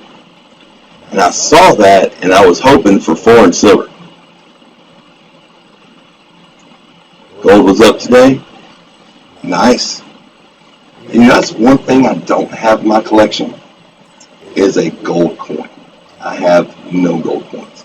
I have gold jewelry that I found metal detecting, but I have no gold coins. My best and my first gold find metal detecting was a 20 gram, 14 karat gold, big old men's class ring. And the sad thing was, it had the kid's name on the inside of it. It said Jacob. And the only thing is, it had the date, it had a name, but it had no school. No school at all. Nothing. It didn't have a mascot. It just had, I'm thinking this is some rich kid that probably went to a private school or got his GED, and his mom and dad were just like, hey, we're going to get you a ring. So I was going to try and return it. So it was made by Jocelyn, the same people who make the Super Bowl rings. So I looked them up. I looked up their class. I looked up the actual class ring that I had, and I found a number for the company. I called the company, and I got somebody on the phone who was not very happy. And I told her, I said, hey, I was out metal detecting, and I found this person's class ring. And I told him the year he graduated and his name, And I was like, is there any way you can put me in contact with this person? And she just told me, sir, we don't give out the information of our clients. I was like, well, no, I can respect that. I can respect that. It's like, but hey, I know you have it on file. If I give you my email address, is there any way you could send him a notice that I have his ring? And she said, sir, I told you before, we don't give out the personal information of our clients. And that's when I decided that the metal detecting gods just told me that this ring was to stay in my collection. Because there's no way to figure out whose it was. And if I put up an ad like, hey, I found someone's gold ring, is it yours? I have 157 Jacobs knocking on my door, all telling me, oh yeah, it's mine.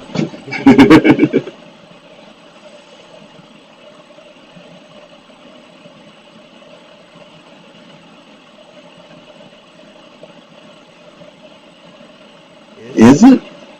Because I looked up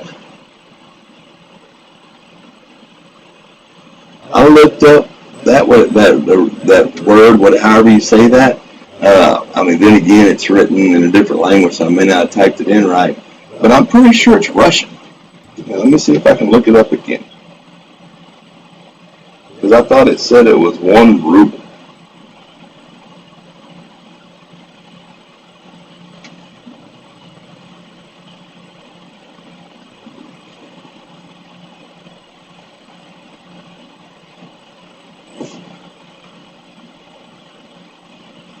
Oh, I looked it up on I looked it up on Facebook instead of Google. I was wondering why it wouldn't lead me to it.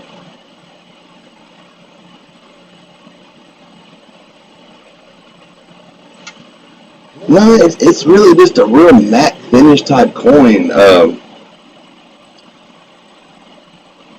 Yeah, it says 1 ruble straight, and then it has some writing I can't understand. And it says under eagle. It says Russian numismatic. And it's got a picture of that coin. Oh, it looks Polish. I thought you said it looks Polish. But no, it says one ruble Russian. Albania.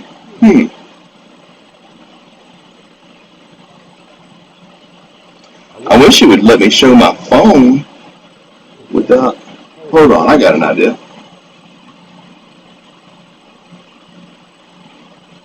You turn my brightness down. Maybe I can show you on my phone.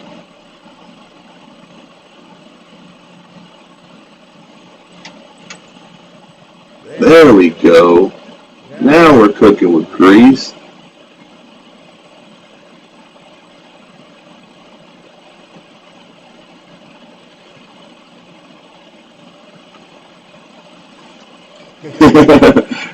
Right, Silver Run. I tell you. Hey, whatever it is, it wasn't a nickel. I got it for free. It's something interesting to look at. I thought it was pretty cool. Here's something else kind of cool. This is a newer one.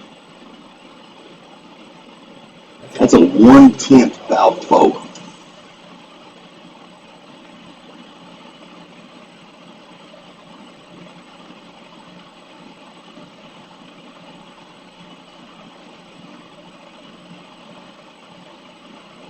Nice. Yeah, this one said it was a copper. Hold on. Nickel brass.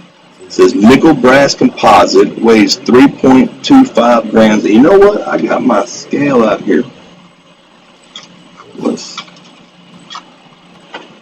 For giggles, let's see what it weighs.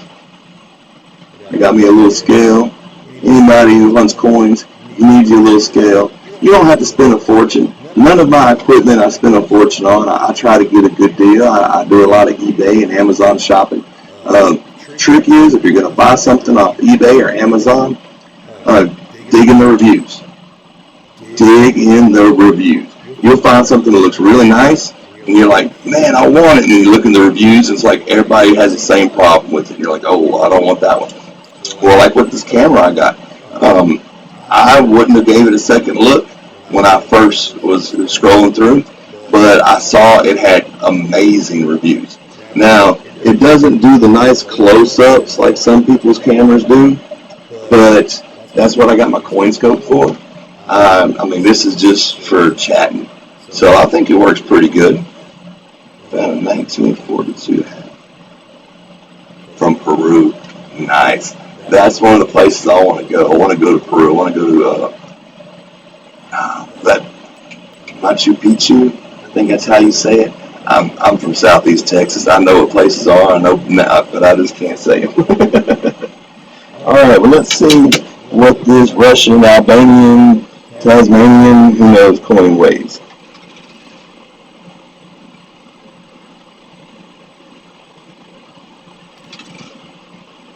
3.24. So it's in the right range. Oh, well, what I was talking about, you see this? I found that in a register. But it's not the first one I found. It's from Panama. This is a lot newer than the other one I found. The other one I found was like from 1945. Well, I think 45. I know it was old. But this is a 2003 from the Republic of Panama. I found one metal detector at Crystal Beach, Texas. You know, it's about an hour and a half from here. It's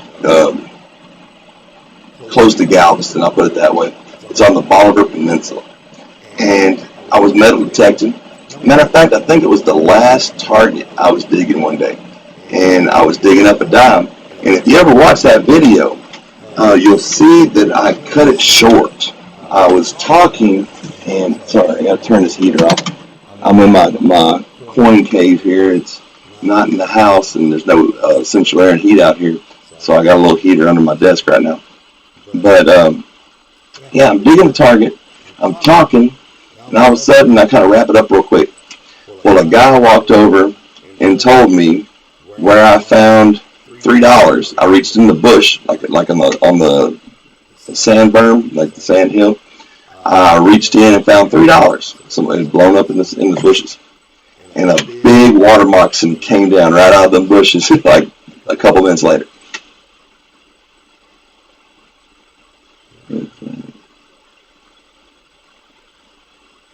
Interesting. Red flag.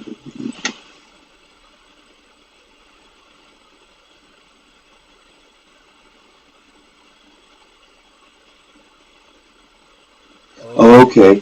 Sorry, I missed Indiana Tones. I still love your name, Indiana Tones.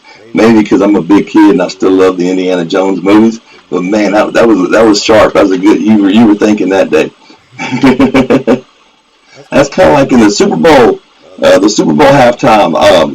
A lot of people on Facebook were complaining. They said they were flying a Cuban flag during the Super Bowl halftime, and it was actually Puerto Rico. The difference is one has a red area with a star, and the other one has a red blue triangle with a star. And then some people said it was a Texas flag, and I was like, where do you get Texas flag from Puerto Rico? Yep. Drink here.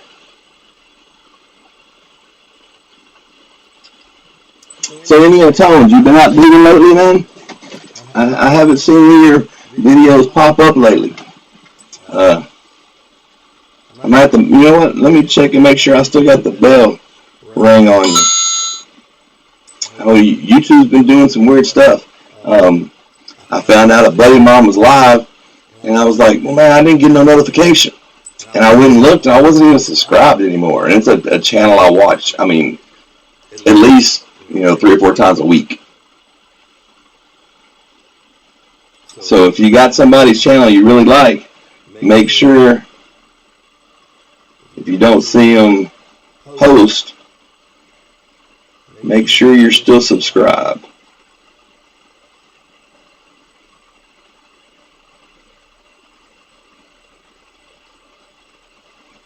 Okay, I'm good.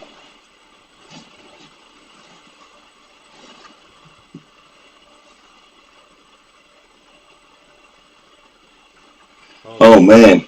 Well, you didn't get it because God wanted you to take care of them. But somebody's got to take care of 4 people with the flu. Oh, man, that's got to be rough, man. Hats off to you, man. Going this weekend, good stuff, man. Good stuff. Let me know how you do. I'm gonna be working this weekend, so post a video for me so I can watch, man, so I can live vicariously through you. I should have went today. I really should have. It was a pretty day. I mean, it was cold and windy, but I just got, man, I've had this sinus stuff for the last few days, and I was like, man, I don't want to go out there and get sick. I couldn't figure out why I got all this sinus issues the last few days, and I went outside today to get something out of my truck, and there's just red dust all over my truck, which is kind of strange because around here the dirt, it's not red like that, so I don't know where it came from.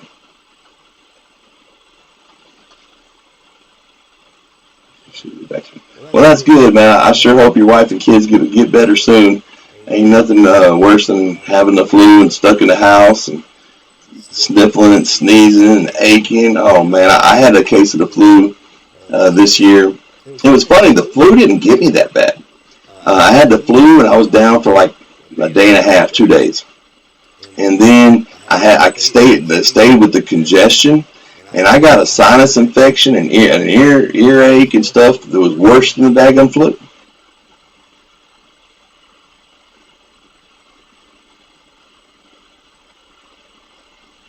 Yep, I hear a lot of that too. Um, I've been seeing weird things with my watch hours. One day I'm up, and the next day I'm down, and I'm like, what's going on here? I did a live stream, my very first live stream. It was kind of like this. Didn't really do a whole lot. That's when I went through these silver coins. I did find a key date and some O-mint marks, so I was happy. But I did my live stream, and the next day I looked at my analytics and said I had 10 and a half hours watch time from the live stream. I was like, cool, great. Well, I went and looked back, and now it says I only have 6 hours from that live stream. Where'd my other 4.5 hours go? I mean, somebody watched it, and it wasn't a year ago, so they can't take it away from me. I don't know, man. I'm just here for fun. If I ever get monetized, you know what? I'm doing way better than I ever expected. I was thinking when I started, if I get 100 subscribers, a couple people that actually comment and stuff, I was going to be happy. And last time I checked, I'm at 820, and I'm stoked. I couldn't believe it.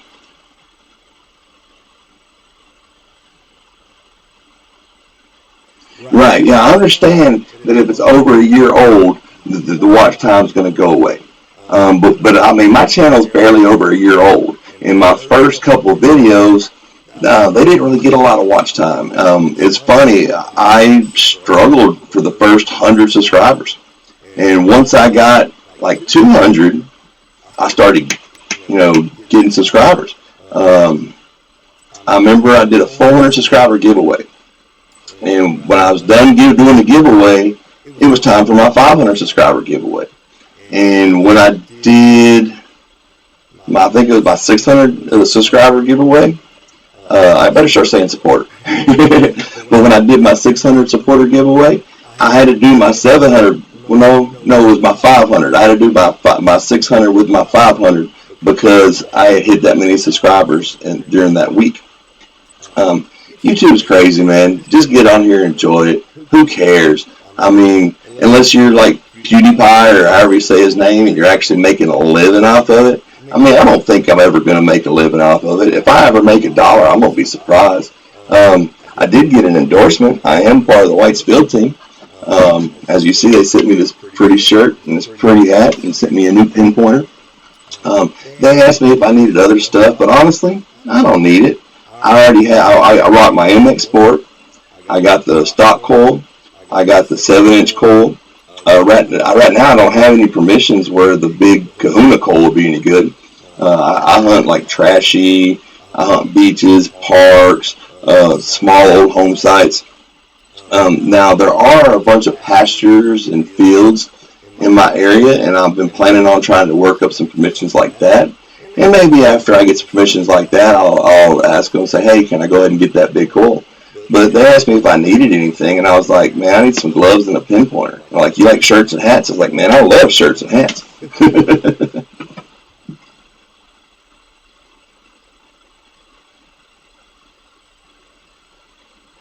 Yeah, hey, it's crazy, man. I know I know some awesome channels that don't get any support. And then I know some jerk offs that have, 60,000, 80,000, 150,000 subs, and it's just whatever. So it's just crazy. Hey, what's up, Jeremy? What's up, buddy? How you doing, man? I still think that's a heck of a fish there. I remember when we were all talking about it in Justin Busman's live stream. Excuse me. I told you my sinuses have been teared up.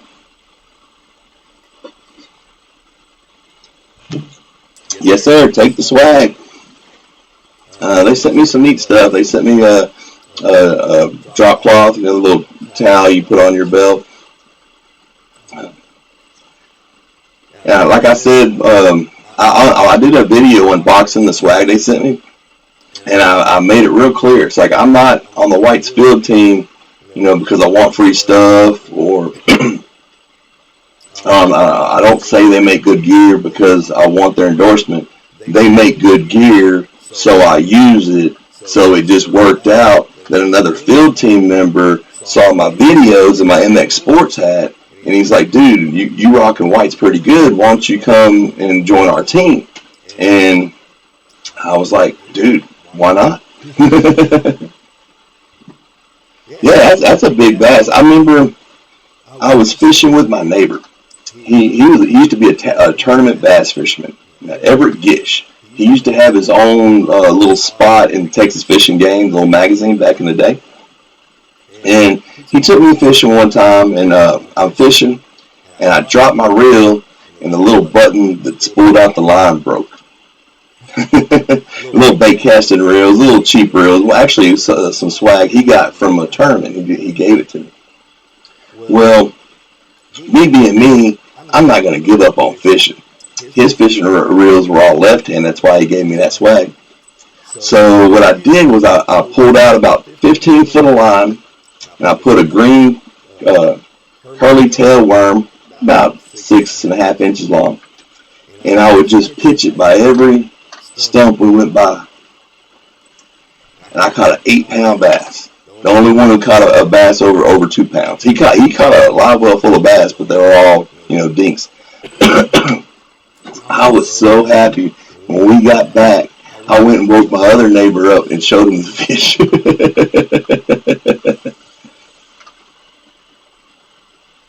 Hey, yeah, there's some big ones down here. I haven't been lucky enough to catch them. That 8-pounder is the biggest one I ever caught. Now I hooked one that I want to say was probably around 10 to 11 pounds. I used to say 12, but you always say bigger. But the funny thing was, it felt so much like dead weight that I tried to get unhung. I thought I was running a rattle trap through some cypress nubs, and I thought that I hit a nub that was underwater. So when it wouldn't move, I did that little flick you do when you're trying to get your bait off. Well, I did that little flick, and I seen its mouth come up and the bait come out. I was like, oh no, that would have been my PB. Learn to fish left-handed. You know what? Being older, I probably would have tried, but being young, I was real persistent when I was young. I remember there's a lake not far from here. Well, you can't see my finger, but yeah, there's a lake not far from here, and I used to ride my mountain bike when I was like 13, 14 years old, all the way down there, probably about 4 miles, and I'd have 3 fishing poles on one hand and my tackle box on the other, and I'd be riding this bike. And when you get to the road goes about half a mile, and then it drops off. There's a hill. I mean, going down was easy, but stopping was hard. But going back up, you basically had to walk your bike. But that's where the drop off into the Trinity River, what they call the river bottoms. So when it drops off the river bottoms, and then right after that, there was a cattle guard. If you're going fast enough, you can go over to cattle guard. But I wiped out on it a couple times. But there was an old lady there that would rent me a boat. It was $5 for the boat, $1 for an oar, and then $2 for one of those seat cushions, those floatable seat cushions. Because back in the day, they considered those your life jacket. And man, I used to go down there and fish. And when she'd see me, she's like, "Well, I know I'll be staying up late tonight because you like to fish. Because I would fish until dark.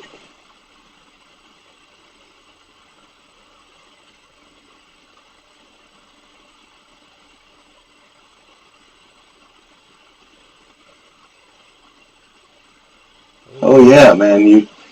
I guess that makes sense. When you learn something when you're young, it's kind of like riding a bike. You never forget. And they say it's harder for you to learn stuff when you get older, but heck, I've learned a bunch of new stuff. Heck, there were computers, but I had a computer when I was a kid that had the old printer with the wheels and the paper with little holes on the edges to go through.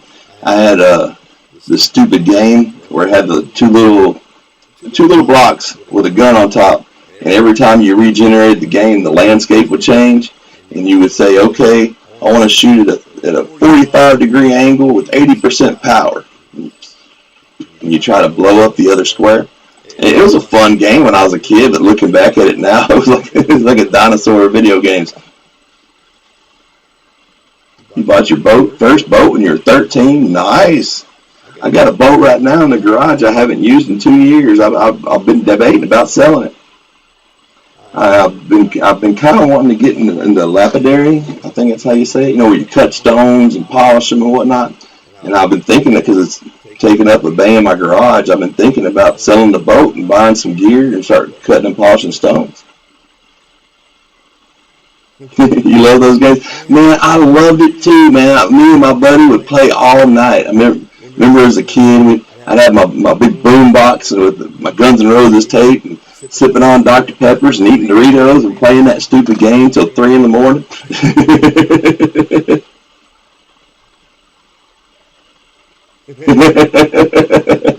I know what you mean there, Metal Detective NC. I feel that way too sometimes.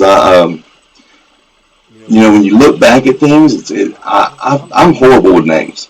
I blame that on years of bartending, because when you bartend, everybody tells you their name, and you don't remember. I had people that would come into my bar, and I had one guy I called Mark for a year.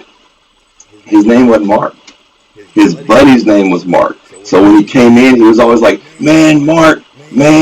So I called him Mark, because that's the first thing I thought. But before I called him Mark, I had his Grey Goose Martini already poured on the bar.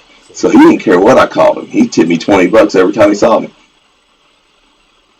All right, good night, John Francis. Good seeing you, buddy. Until next time. Is Indiana out too? All right, Indiana. You get some sleep, buddy. And I'm going to keep swinging. You keep swinging too, buddy.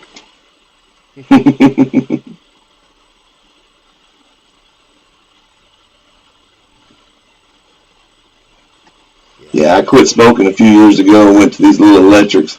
I know I'm still hooked, but I feel a lot better. When I was smoking, I would run out of breath. Plus, I was overweight. I lost some weight.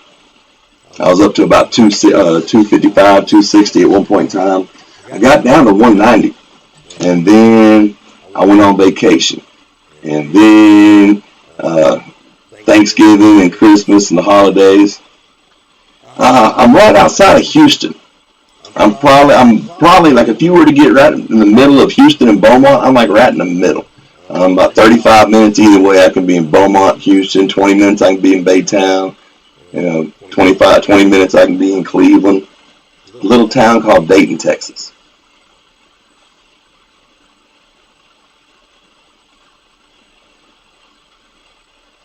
Looking back, it's still a bit fuzzy. I love that song. Speak of mutually assured destruction. Nice story. Tell it to Reader's Digest.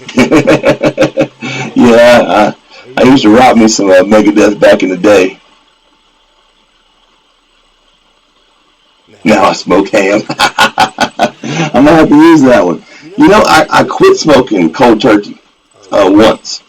I guess I didn't really quit, but for about 6 years I didn't have a cigarette. And the funny thing was, the last cigarette I smoked, I bought a whole pack because my buddy's band was playing in this bar, and the bar actually had one of those cigarette machines. And there was this pretty girl sitting with us, and she kept bumming cigarettes. Next thing I know, I looked down, I was out of cigarettes. And I ran to buy me a pack in that little machine, Spent $7.50, and that's back when they were like $4 a pack. And I smoked one cigarette. It's funny, I got the pack of cigarettes, and when I did, the show was over. And my buddy Dave was like, hey, you want to help me bring my stuff out to the truck? And I was like, yeah, cool. Because we were going to go meet and go to a Waffle House and eat. So I helped him load his gear up, and I smoked one cigarette in the parking lot. And we ate, I went home, went to sleep, woke up the next day, and I told myself I had 3 days off. And I said, man, when I have my 3 days off, I'm going to quit smoking. And I had a whole pack, just missing one cigarette. And the first thing you do, you get up. I didn't smoke in my house, so I got up, walked outside. I had a couch and stuff out in the garage. I had a pool table and stuff. I sat down, I pulled out that pack of cigarettes, and I thought about it. I was like, I was going to quit smoking today. But I got a whole pack. And I had my roll bar, I stuck them in my pocket. I was like, you know what, I'm going to see how far I can go. Well, I went 6.5 years. And then I slipped up. I used to enjoy a cigar every now and then. Is Treasure's out too? Oh, you're going to call tonight, buddy? All right, Treasures of Texas, you have a good one, my friend. I'll catch you on the next go-round. You have a good one, my brother. But I was dating a girl, and she smoked. And she found out I like to smoke cigars. And she started buying me cigars, and I started smoking them like cigarettes. And so I just went back to cigarettes. But, yeah, I've been about 3 years on the electric. And, I'm telling you, for anybody who smokes, it's much better. You feel a lot better. I know it don't sound like it. That's because I got sinus drainage. If I showed you a picture of my truck right now with all this red dust on it, you'd see why. I think they're doing some construction down the road, and I think that northern we had come in, I think it's blowing it all over here. All right, you have a good one, Treasures. And then there were 5.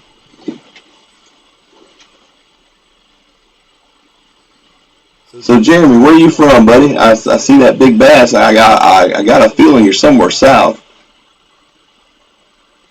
'Cause up north they got muskies and pikes. I don't think and smallmouths. I don't think they have as many largemouths up there.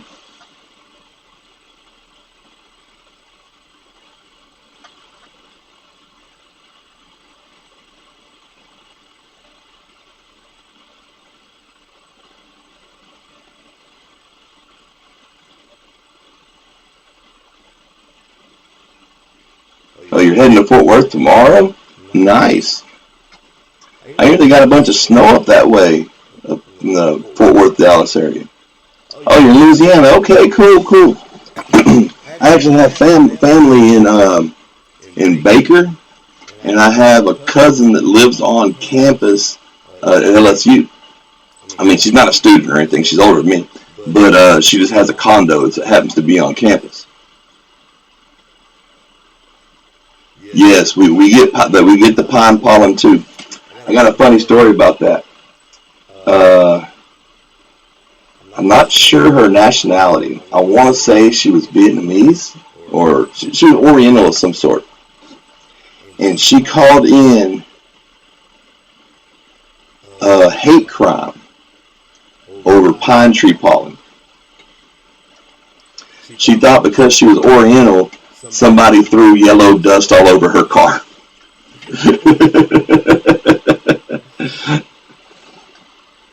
North Louisiana. Okay. Have you ever heard of a place in Alexander? It's a plantation home.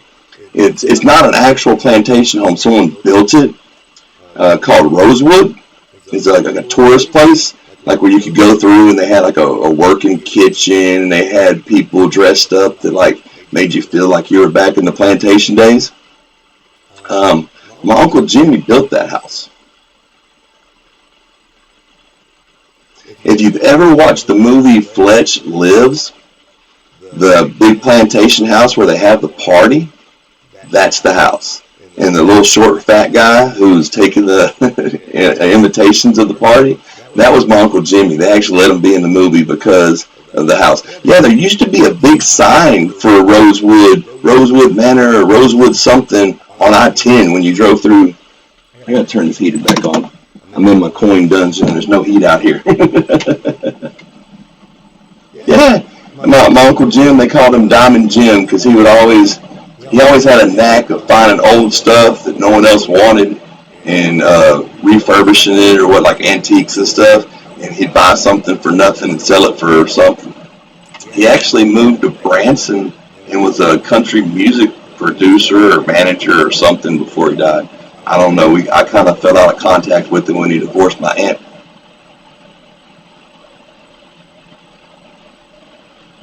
Yeah, yeah, but I actually have that movie on DVR in the house because I wanted to show my mom the Jimmy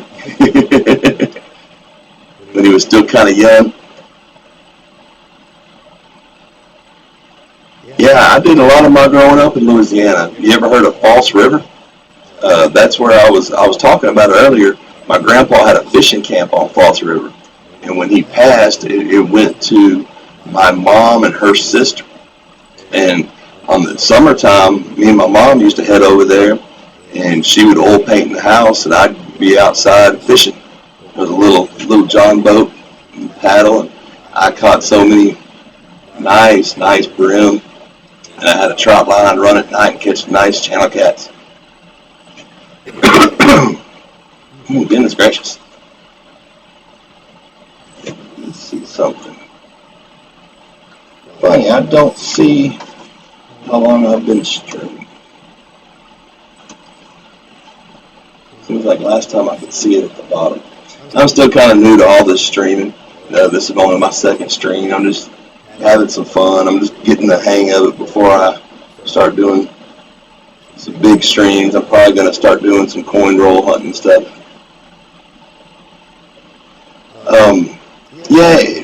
Funny thing is, False River is a huge lake. It's probably an hour outside of Baker. Well, that's where we used to go. West Monroe. Okay, I know where you're at. It was actually part of the Mississippi River like hundreds of years ago, and somewhere up north there was a earthquake or something happened and the river changed courses. I used to have a really old map of it at my grandfolks' house. I was going to do something. I was going to do. All right, Metal Detected NC. Good seeing you, buddy. Glad you popped in for a little bit and chatted with us. Yeah, I'm probably going to wrap it up pretty soon myself. I just wanted to go live while I went through this silver in case I found something special. It's still always fun to go through some silver coins, right? Here was a real shiny 57.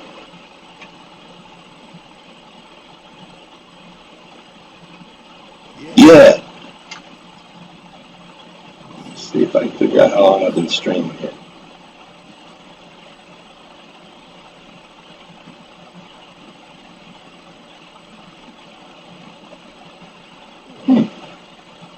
Doesn't tell me. But yeah, I did a lot of growing up on that old fishing pier.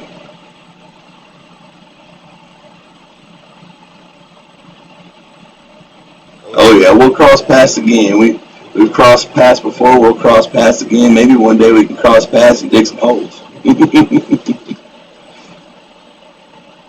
Maybe one day I'll head up your way and go dig some of that military stuff you're always digging. I'm jealous.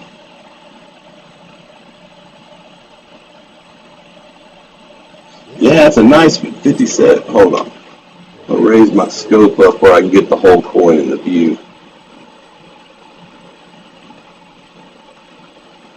For a 57, that's a sharp coin.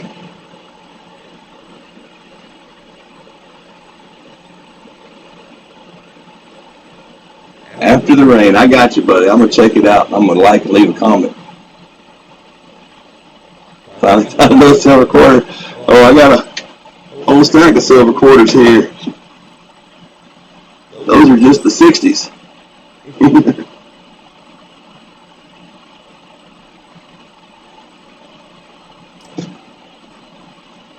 Yeah, this is one of the ones I picked out out of this. See, that's what I like about buying constitutional silver, because that coin is definitely worth more than mint. I mean, it's not worth a lot because, let me see, the mintage, 57.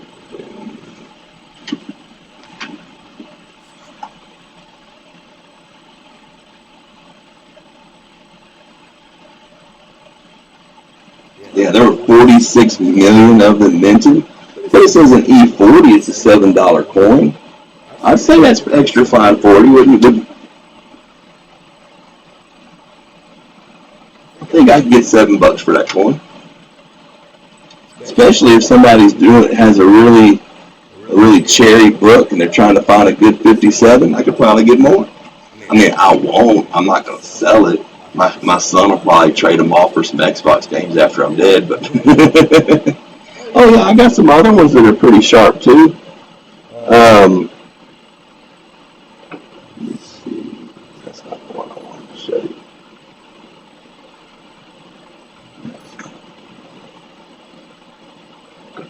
I got about 8 that I'm going to keep. Where's that S mint mark one? I found a couple that were S mint marks. That's a D.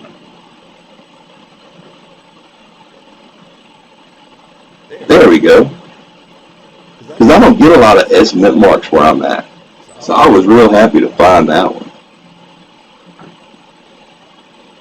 It's actually in pretty good shape. It's just got some dirt. Might have been a metal detector find.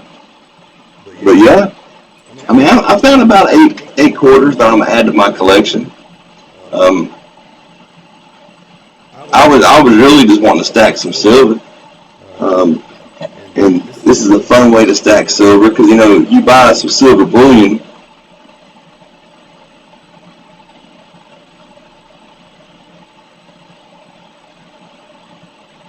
Oh, you found a silver quarter midnight silver run. Sweet. I didn't quite understand the deal there. I need to learn how to add people on the screen. I'd like to have a panel going where we could actually chat. Yeah, going through boxes for silver quarters is brutal. The only thing that made going through boxes any fun was the release of the W's. I mean, every now and then you might find a silver proof, but most of the old silver has been picked out.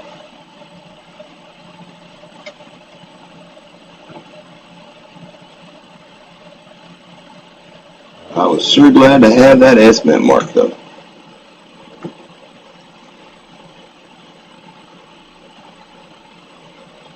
Thought I had a couple other S mint marks. Guess not. Maybe this is it. Yep.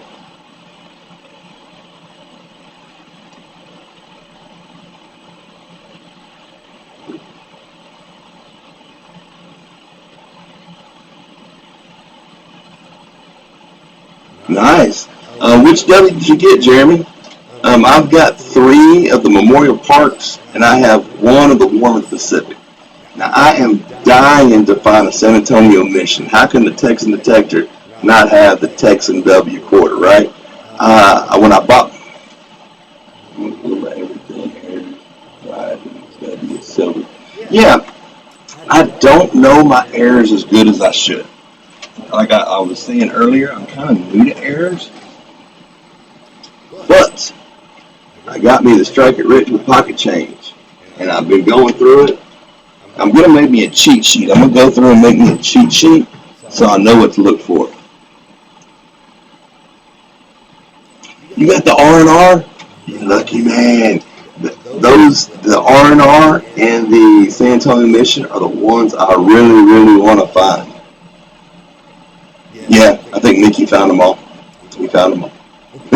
No, I think Jeep and John found them all. I think he was selling rolls of W quarters, from what I heard. If I'm not mistaken, he was selling like a roll of quarters for like $600 to $700. That's crazy.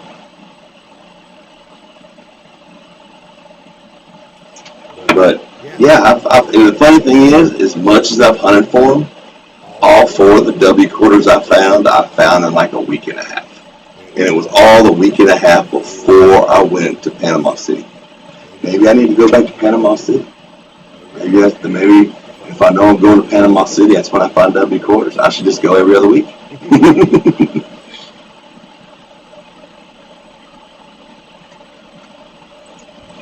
I do plan on going back to Panama City this summer, though.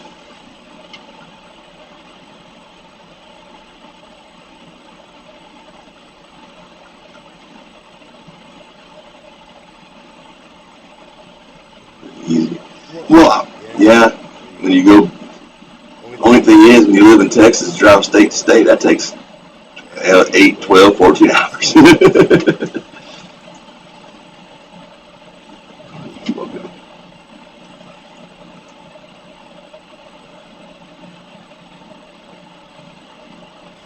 But I haven't given up hope. I bought some quarter books because I'm going to start doing some quarter box hunts again. And they sent me a proof San Antonio Mission quarter. I would have rather had the W. But it's still pretty cool to get a free proof, right? Anytime you get a free coin, that's pretty nice.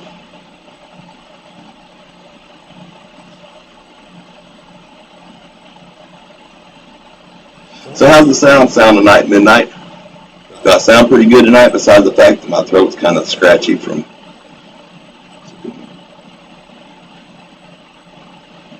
It's been 3 or 4 days driving to drop banks. Oh, man.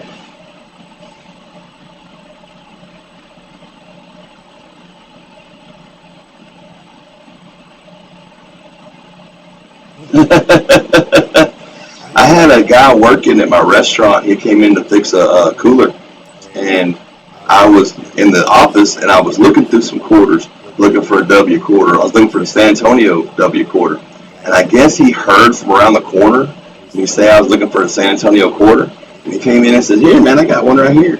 And I was like, "Oh, thanks, man."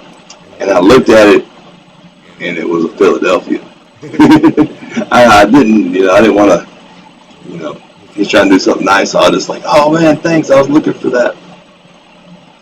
You know how it goes.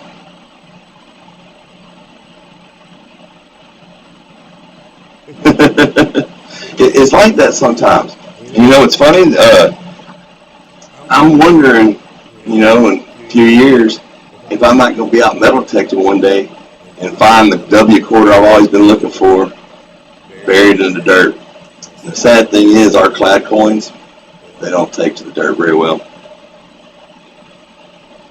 This is what, I'll put it under the scope.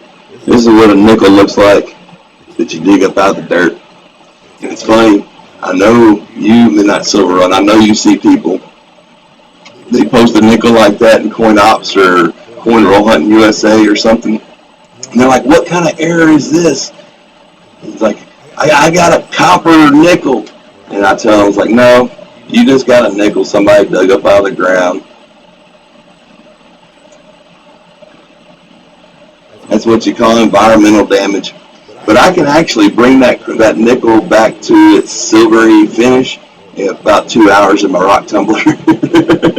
Now, I wouldn't do that to any coin that you thought had pneumatic value, but I would do that to a regular clad coin just so I can roll it up and spend it. I probably got about $300, $400 worth of rolled up clad that I've been saving for my rainy day fund. Let me show you what a dime looks like after it's been dug up.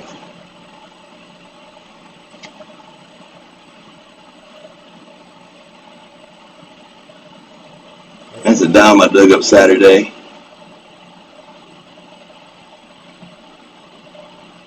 Yeah, they're trashed. I find them that are like 2018s, so they can't been in the ground that long. And it's just, they're trash, man. The pennies are biodegradable. The zinc pennies.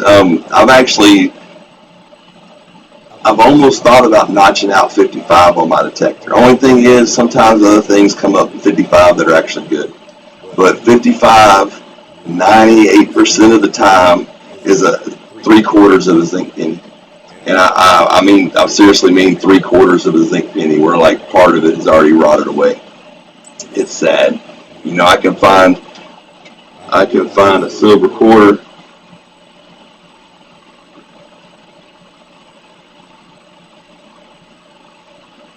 I dug up that quarter. It's almost 70 years old. And look at it. It looks great. You know, I mean, and it was by an old tree was big, huge, but it was all dead.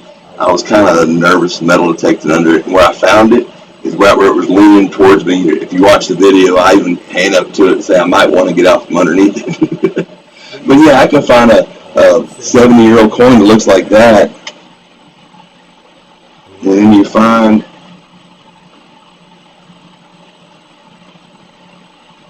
a States quarter that looks like that.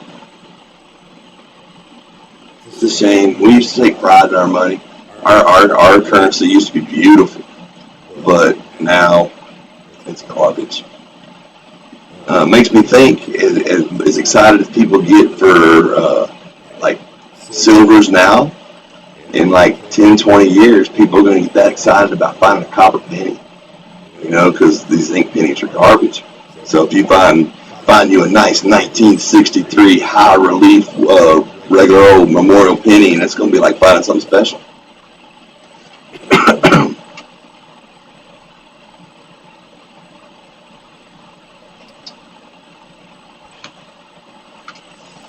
Well, midnight, Jeremy, looks like I'm just chatting to y'all. Do y'all want to chat a little longer, or are y'all ready to wrap this up for tonight? Because if y'all want to chat, man, I ain't doing nothing. Yeah, it used to be strong too. Hey, it's getting better. Uh, U.S. currency's on the uptick a little bit.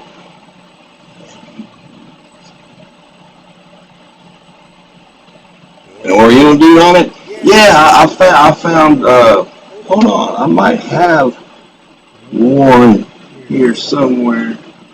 No, I guess I didn't bring it with me. But yeah, I found a few. Oh, yeah, I got one. Here you go. You want an Oriental coin? I got you, buddy. I'm a coin dude, man. I may not have the most expensive coins, but I've got some interesting.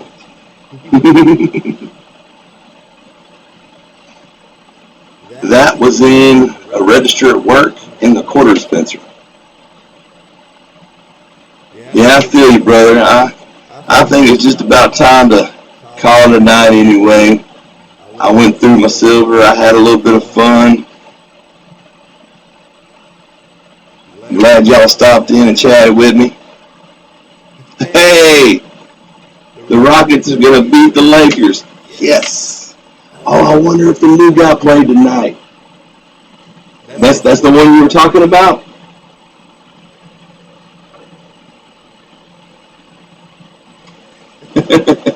It's funny that I found one the other day and you found one too. It's a small world, you know. I guess as coin people, we look out for stuff like that. Everybody else would have probably just, you know, not cared. Yep. Well, you know what? I think I might stay on a minute, but give me just a second. I'm gonna be right back. If you want to hang around, hang around. If not, I'll catch you on the next one. But give me like 5 minutes. I gotta run inside and use the facilities for just a minute. Hey, Jeep and John, what's up, buddy? I was chatting with you earlier. I was telling you about the silver I went through. I went through it. It's about 90% silver quarters, all Washingtons. A couple pretty good shape. I found maybe 8 that are like $5 to $10 coins. I did find a nice Benji. I mean, it's not the nicest Benji, but in just hey, periodical silver. Nice to you say hi. I'm glad you stopped through. Yeah, we're probably going to be wrapping up pretty soon anyway, but glad you stopped by to say hi. I like that name. I got to see if I got you. I'm not sure if I have you.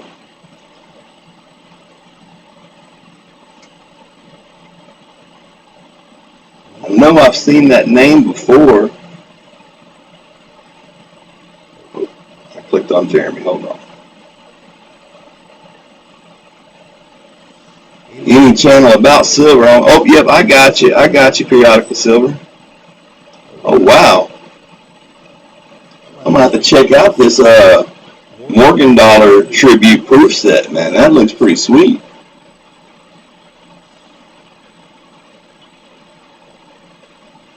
Yeah, I'm going to have to look, Jeep and John, because I'm not as familiar with the varieties and errors on the older silver quarters. I mean, I know a lot of the newer ones have a lot of errors and stuff.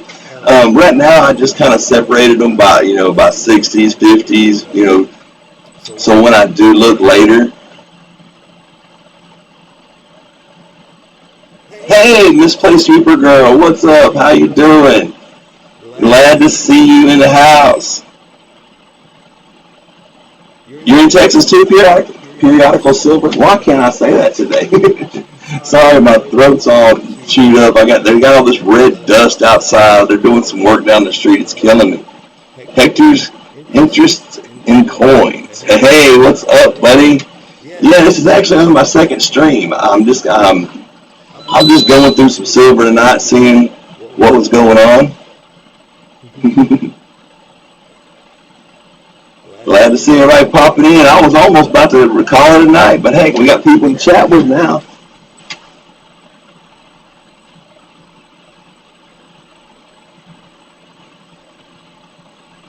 You're a Texas girl. All right, well, I'm a Texas guy. Here all my life. Southeast Texas. Liberty County. What part of Texas y'all from?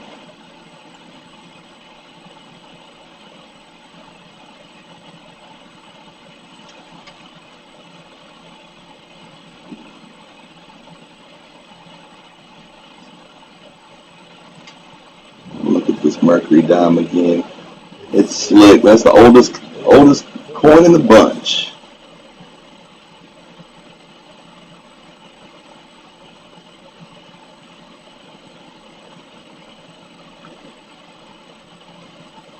I bet that Mercury dime's got some stories. San Antonio, great. I got a lot of friends now in San Antonio.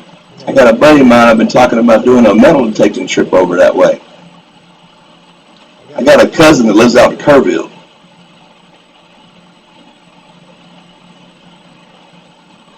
I tell you, it's beautiful up there by Kerrville, up in the hill country.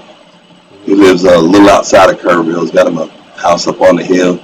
Lucky man, lucky man.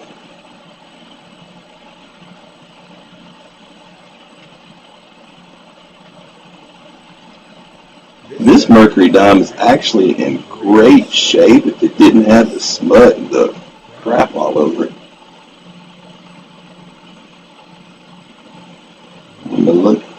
I just remembered it was a 42. I just wanted to look again.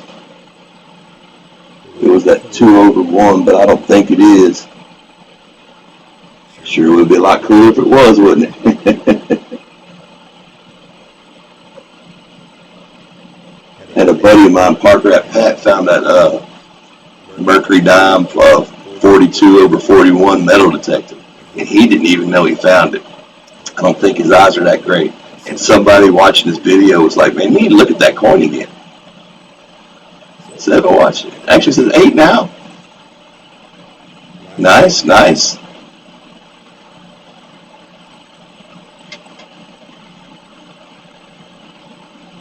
Here's something interesting I found. It wasn't in the silver, but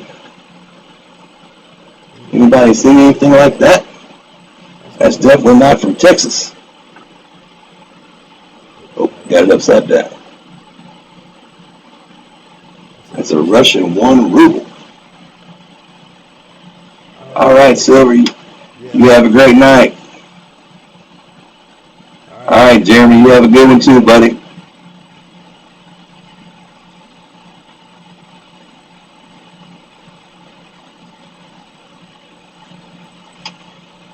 Here's something interesting I found the other day. Why? I know they hold old coins, but that's in 1979. Why did somebody drill a hole in it? Jeep and John, I want your opinion on something. What do you think about that penny?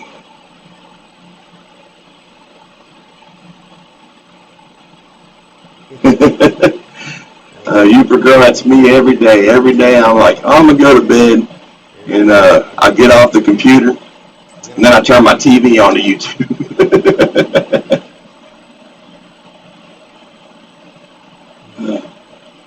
Yeah, but I'm a sleeping dude. I'm on YouTube every day. Y'all know Justin Bussman? I'm in his streams till late at night. I still can't figure out this penny. I know it's got to be plated. And the funny thing is, a couple different people in the coin groups I'm in have posted about finding a silver 1990 penny. And I thought they were all crazy until I found this one. And I got a magnet. Doesn't stick. Oh, well, hold on. Let me. You see the difference now? It's silver. I mean not silver, but it's silver in color. I don't know if it's plated, if it's missing the copper lamination. I think it was probably plated. I know the CBC, that channel on TV that always wants to sell you junk, I know they did a bunch of plated, platinum plated state quarters. And I found like 5 of them coin roll hunting. And I found this, and I can't find anything about it.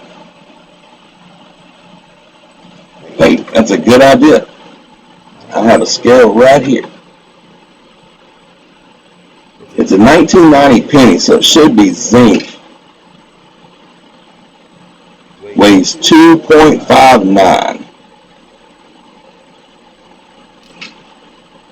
Oh, 2.6. So that's the right weight.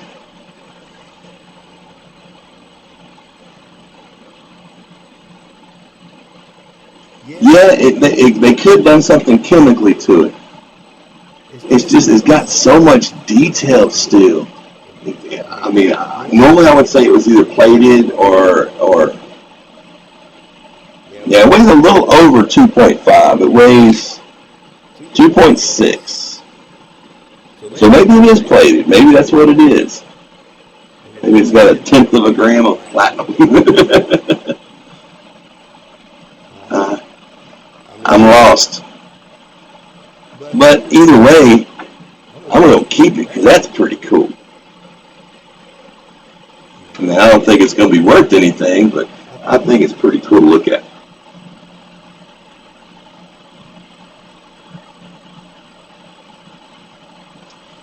See, the last time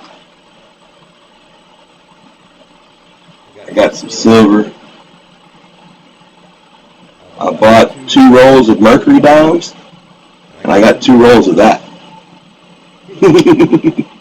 I thought that was a store. I ordered mercury dimes, and I got barber dimes.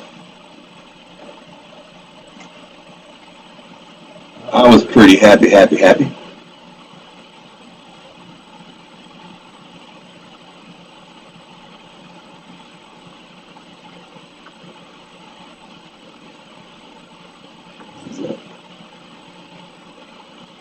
I was real happy with that one, even though it's not in the best of condition. I don't have a lot of New Orleans Mint coins, period, nonetheless barber dimes. Right, yeah, it's still within range, but it's got me stumped. That's the best thing about coins. Sometimes you find something you're just like,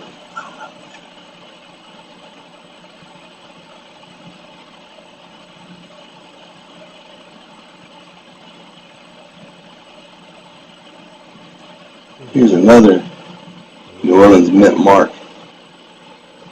Barber. Right? I was happy. I was already happy. I had silver coming in the mail. And I got the notification your package is delivered, and I ran out to the mailbox. And I ran inside with it, and I opened it up, and I pull out a bag of coins, and I look at it, and they're barber barber dimes.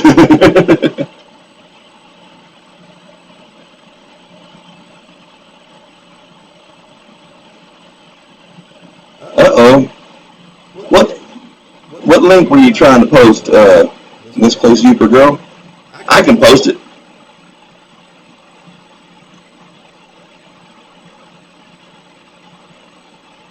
I don't even see a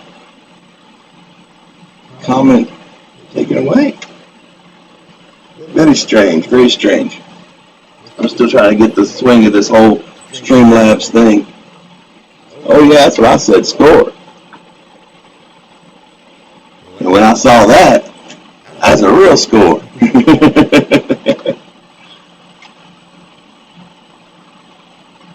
I do have a really nice New Orleans mint barber dime. Oh, the dots, yep, that'll get you. Actually, I was in a stream earlier today, and I was just tagging somebody, and their whole name was in caps. So when I tagged them, I got a warning that said, please refrain from spamming the chat with all caps. And then the Streamlab notification, it actually got removed. So I'm guessing either they figured it out or one of the mods figured it out or something. Too bad I had to have all that pitting in her face there. Because that was a pretty nice coin. It's still nice. I still love it.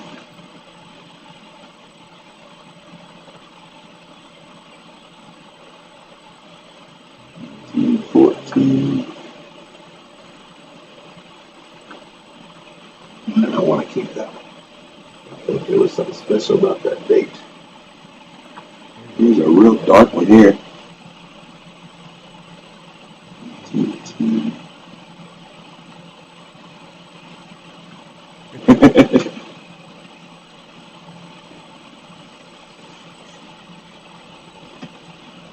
Yep, so 2 rolls of barber dimes. I was happy, happy, happy. Oh, here, let me show you something I got in the mail. Who's the captain of this ship? The captain of the ship sent me this silver quarter.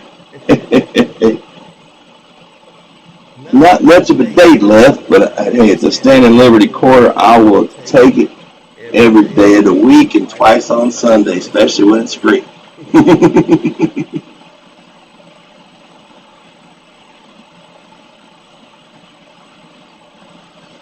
Yeah, Youper Girl, I'm with you.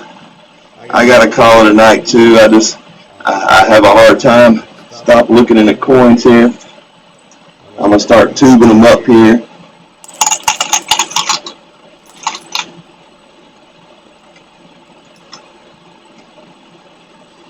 Definitely have a person.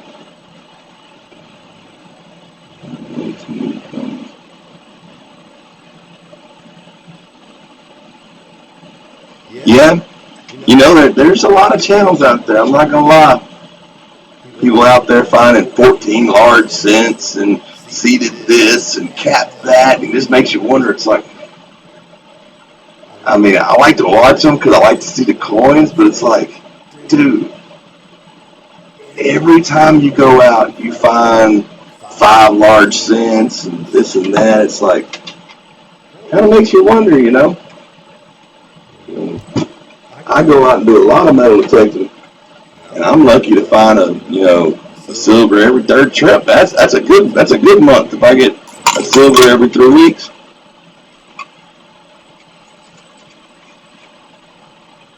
I hate to say it like that because I hate to think anybody would do that, but it really makes you wonder. It's like, how are they finding? Now, man, I understand you got better permissions, you got better places to go. You're in a place where there's a lot of history, but come on, man. Maybe I'm just jealous because I'm not out finding them. Man, this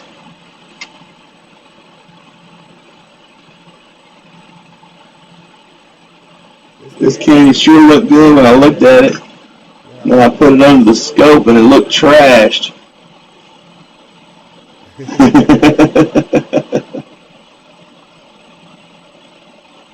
Now the back though, the back looks amazing.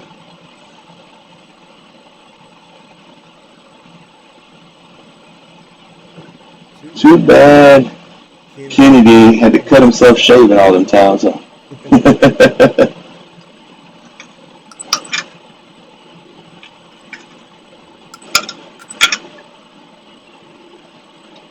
If I'm just start tubing them all up and I get them all put up, I guess we're gonna call it a night. Unless some other people hop in here, get me all excited again.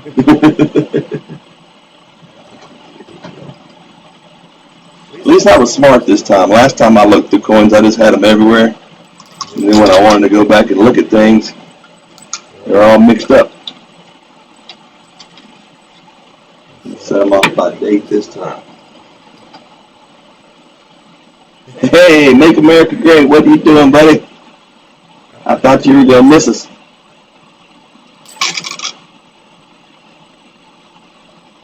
How you doing tonight, my friend?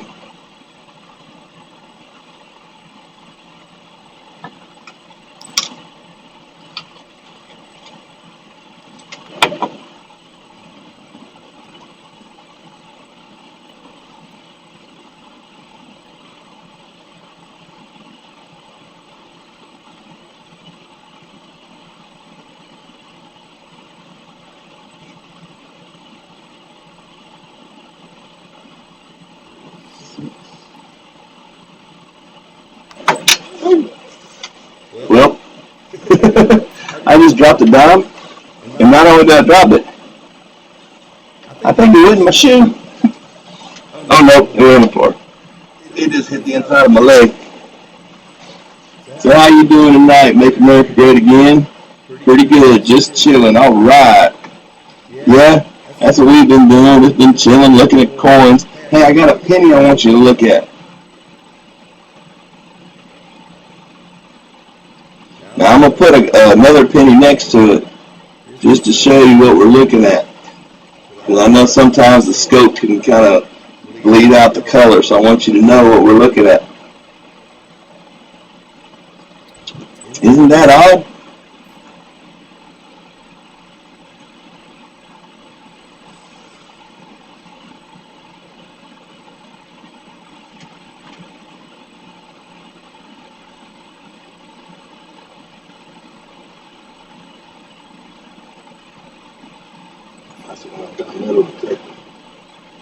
Yeah, the silver coins I found metal detected, I always put them separate.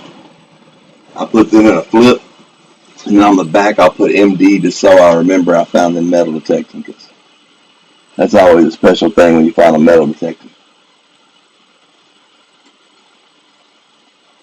Maybe it was dipped in something. You know, it's very possible, but I don't know.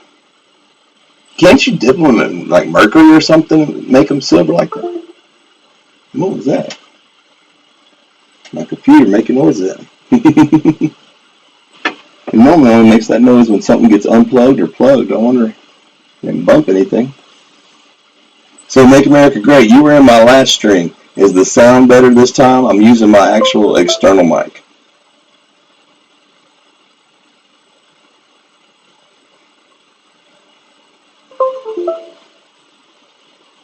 Hmm.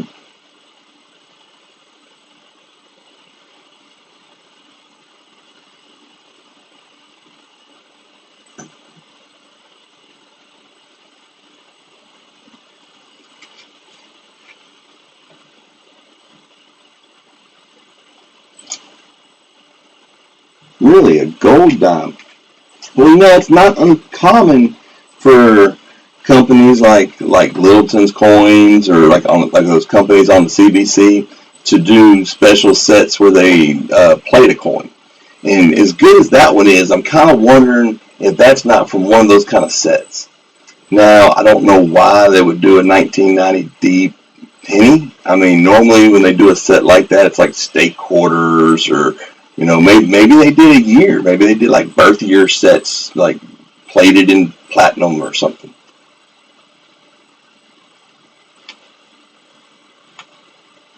Yeah, I actually plated when I was learning electrolysis.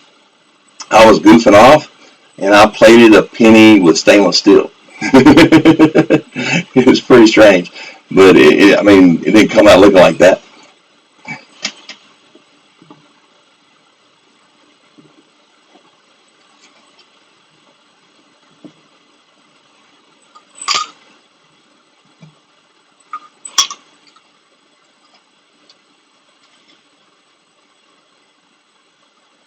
Oh, sounds good. All right, cool. Because I went back and watched my last stream, and I mean the sound was okay, but it kind of sounded like I was in a barrel.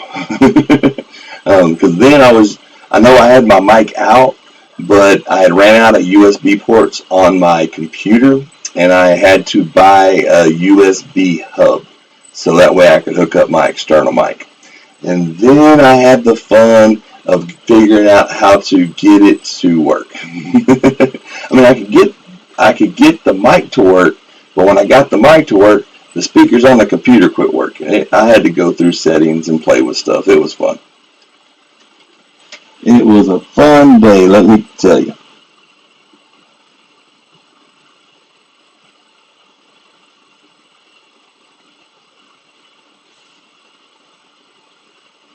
That's just a sharp looking coin for it to be damaged. I mean, I know it is, but I mean, I'm gonna hold on to it. I think it's cool.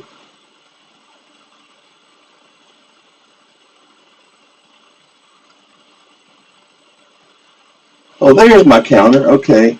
Now, last time I knew how long I'd been streaming, and today I'm trying to figure out how long I've been streaming, and it's almost 3 hours. I think I might hang out until the 3 hour mark, just because I don't know, I'm OCD like that, and it'd be nice to get it. Yes, the Rockets won. I'm so happy. I might have to go watch the rebroadcast later.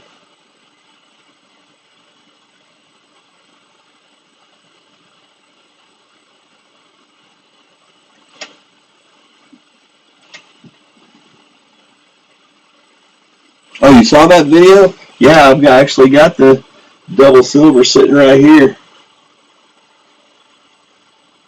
I was happy, happy, happy. Um, Matter of fact, that hole made my day. I don't know if you saw the rest of the video. I mean, I didn't find, a handful of clad. I mean, I didn't detect that long. I had worked a graveyard the night before, and I was dead. I came home, and I was going to take a nap, and I stopped by my post office box. Yeah, I don't know what's up with the Spurs, man. They've always been a powerhouse under Popovich, and this year they just I'm kind of wondering if he's not going to retire after this year. Because, I mean, I don't know. He's done everything. What else can he do? He's coached Team USA. He's won gold medal. He's won, several championships with Duncan. And, I mean, kind of like, what's his name? Belichick. Oh, shoot. Don't you hate when that happens, when you put coins in a tube and they don't go down right? There we go.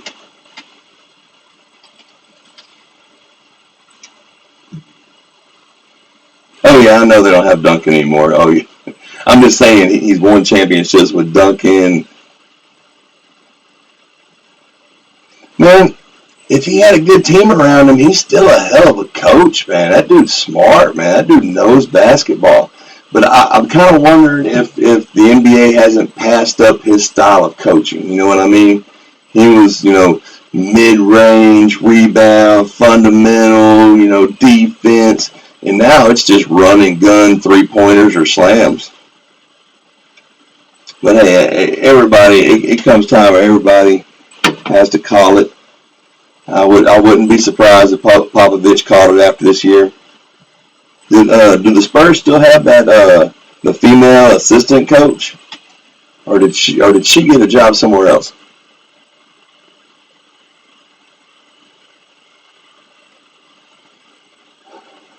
They aren't a great team anymore. No, they haven't been this year.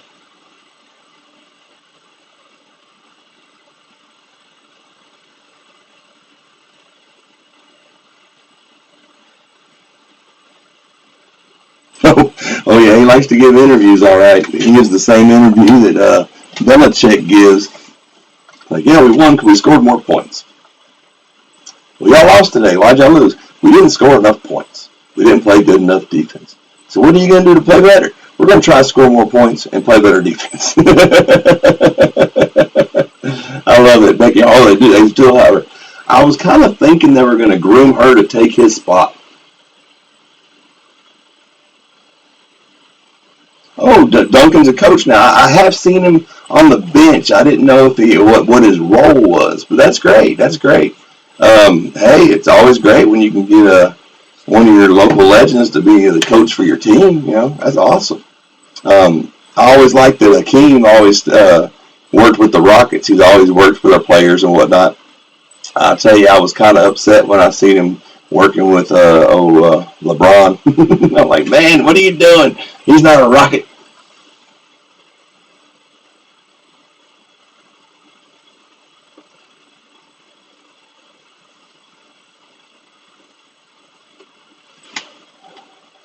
But man, in the NBA, it don't take much. Maybe they're just tanking this year so they can get a good draft pick next year. You know, they figure, hey, we don't really have a shot in the playoffs against teams like the Lakers and the Clippers. Those Lakers that my Rockets beat tonight. Woohoo! I'm gonna have to watch that later. But yeah, that's kind of like Golden State. Golden State's been a dynasty this whole time because they had Klay Thompson, they had Steph Curry, then they brought in Kevin Durant. This year, their bottom feeders probably going to get a great draft pick. Next year, Curry and Thompson are going to come back healthy. Man, they're going to be a powerhouse again. It's funny, one draft can turn around a whole franchise. You wish they would tank. Hey, last I looked, they're like what? I think they're pretty close to the bottom. Now I'm sure there's going to be some Eastern Conference team that's going to be worse than them. There always is. It's like that's what I don't understand. Eastern Conference teams, there's always two of them that are like 14 and something, and it's like, so they're getting great draft picks year after year, and they just blow it.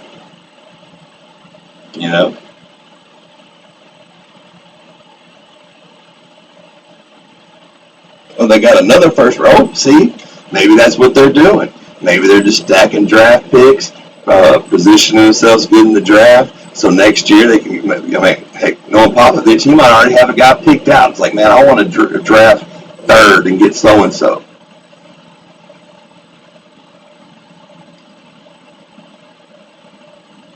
Yes, Paul D. I do believe silver will hit over $20 an ounce again. The question is it going to be because the dollar dropped or because silver rose?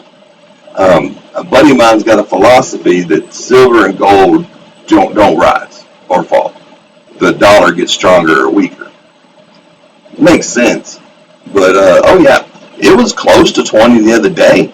I was glad it dropped when it did, though, because I went and bought a pound of silver at $17.75 an ounce. So, yeah, I got a feeling the economy is going to be good for another 4.5 years. Don't you make America great again? I got a feeling you feel the same way. But hey, anytime there's turmoil, anytime that there's economic questions, silver and gold's going to be where it's at.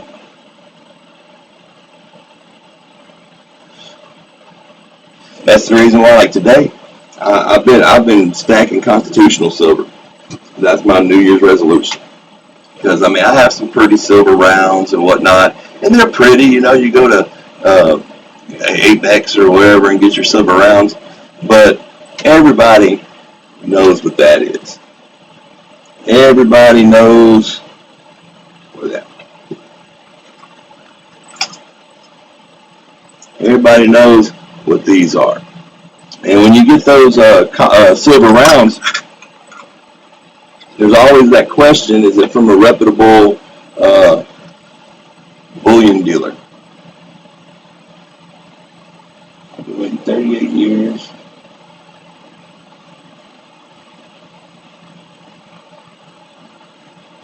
Nice, nice. That's what you do. You buy when it drops, buy, and when it comes back up, then you made your money.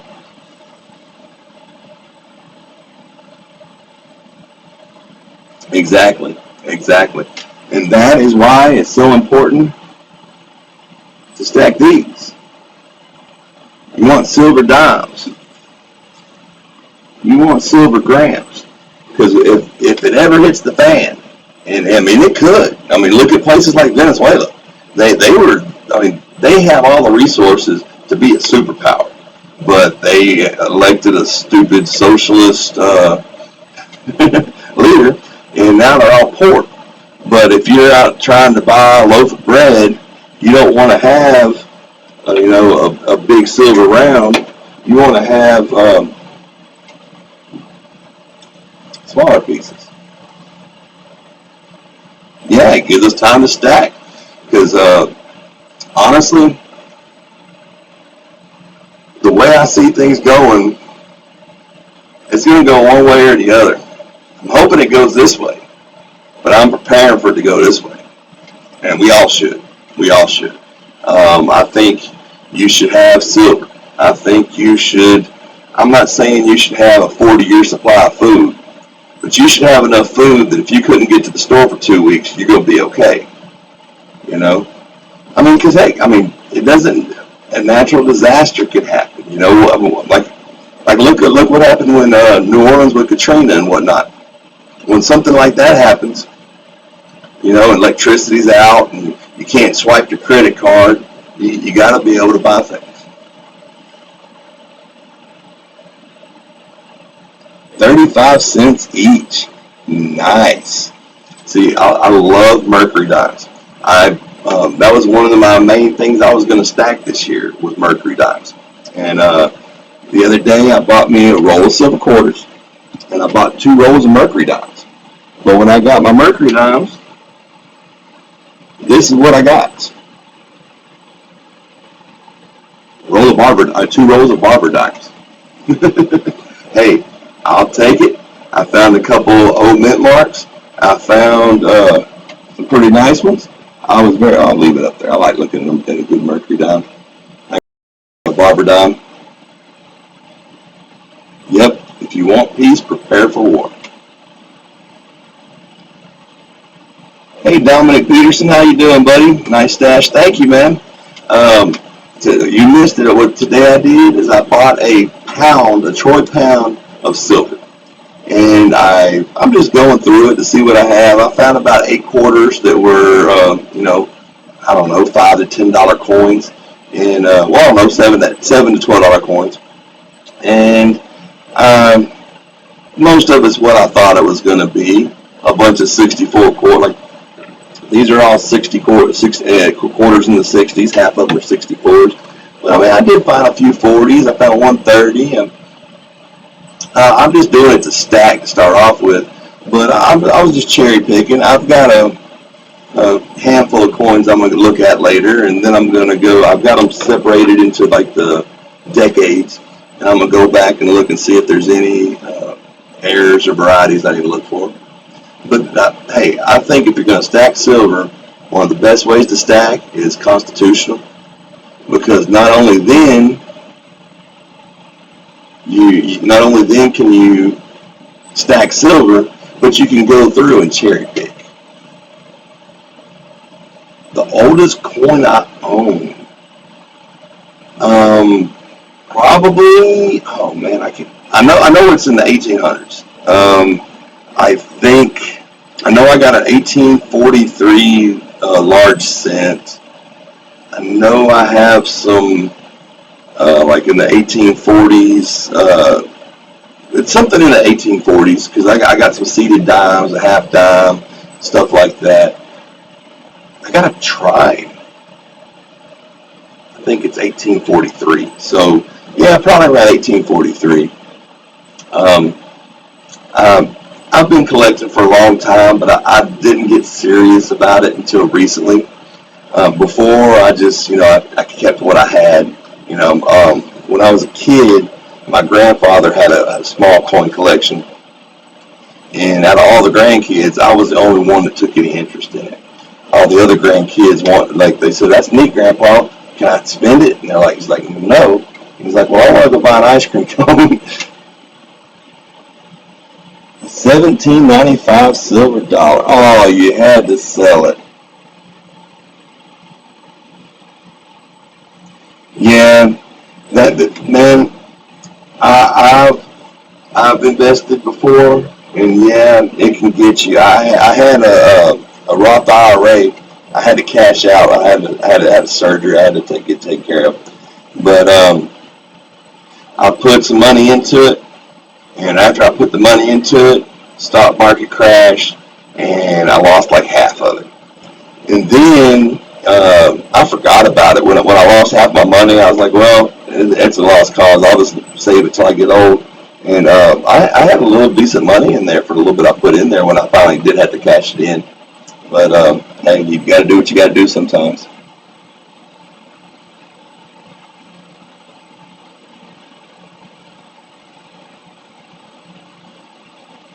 Let me see, Dominic. Nice. How do you get those these days? I'm not sure what you're referring to. If you're referring to the silver I bought, I just bought it on Live Coin Dealer. The older coins that I got, most of them were either part of my grandfather's collection, or I did buy some of them. I wanted to try them. I didn't have a Trime. I bought the Trime and I bought the 3 cent nickel. I bought them on eBay. I got both of them in auction, and I got both of them for a killer price. But the Trime I got, I would say, is about a $35 coin, and I got it for like 18.50. I got a thing I do with the auctions on eBay. I'll tell you because it don't matter. I don't do very many of them.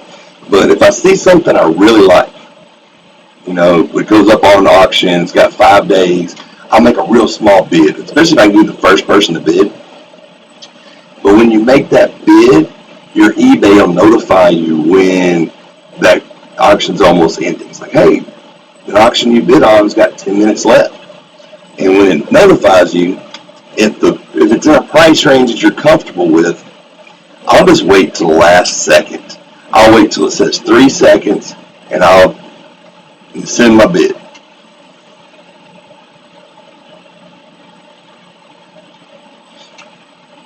The first legal transaction for Bitcoin was a pizza. Someone wanted to order a pizza and didn't have any cash, but he had a bunch of Bitcoin. And I forget, I want to say at the height of Bitcoin, the amount that he spent would have been worth like $20 million or some crazy amount. I was reading an article on that. I could have the numbers off a little bit, but he spent a lot of money on some pizza.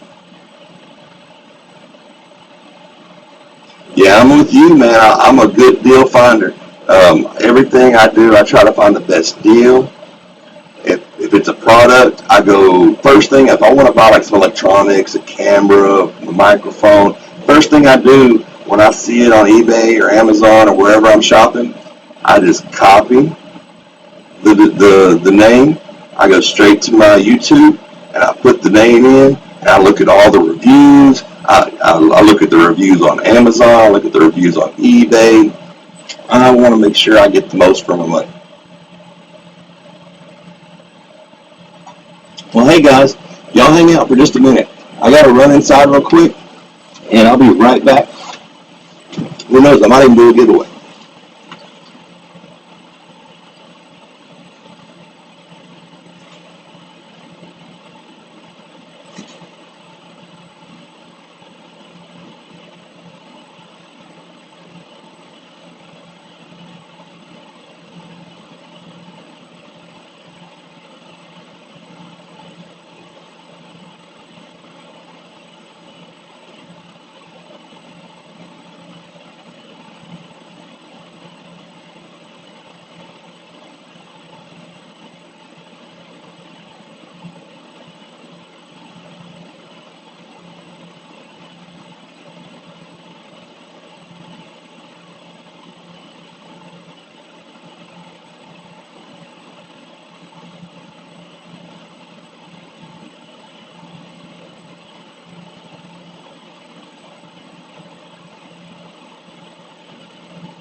All right, I'm back. We still here?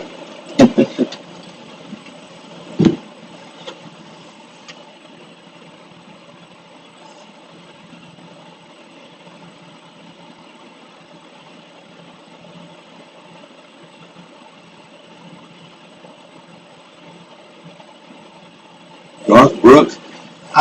Funny, I actually had someone tell me that the other day. It was the first time. That's kind of strange. Hey, I'll take it.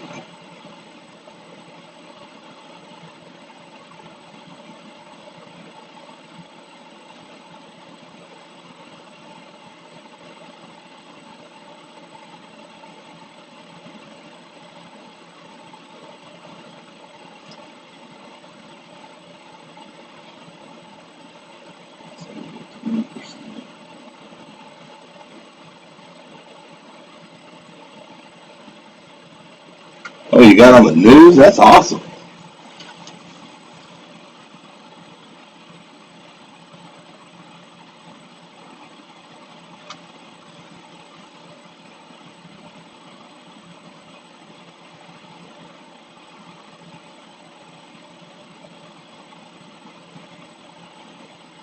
I'm trying to catch up here.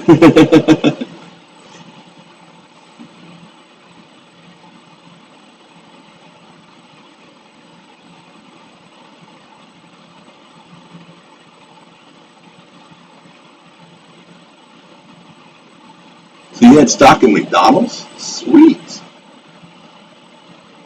I used to have a lot of stock in Walmart, and I sold it.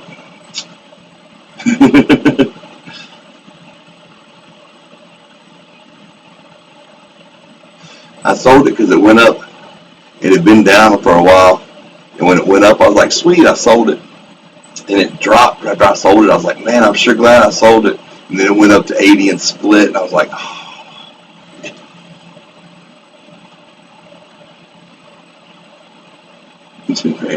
So yep, used to watch that too.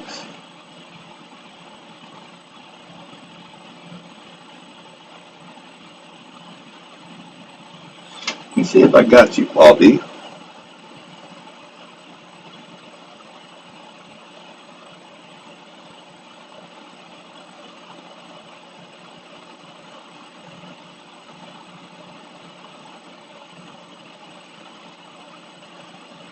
Oh, Paul D, I didn't have you for some reason. I know I've seen you before. Ooh,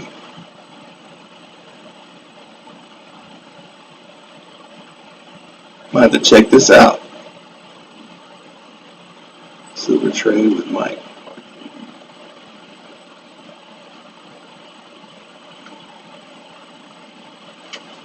Oh, I was checking out your channel there, Paul D. Might have to check that out. That was a nice looking silver round, that buffalo design. I like that. I like that a lot. I almost bought some of those. They have a quarter ounce. I believe it is a quarter ounce, or I think it's a quarter ounce. I almost bought a lot of them. I think it was like 5 of them or something. But I backed out. I decided not to. I think that's when I decided to get these quarters.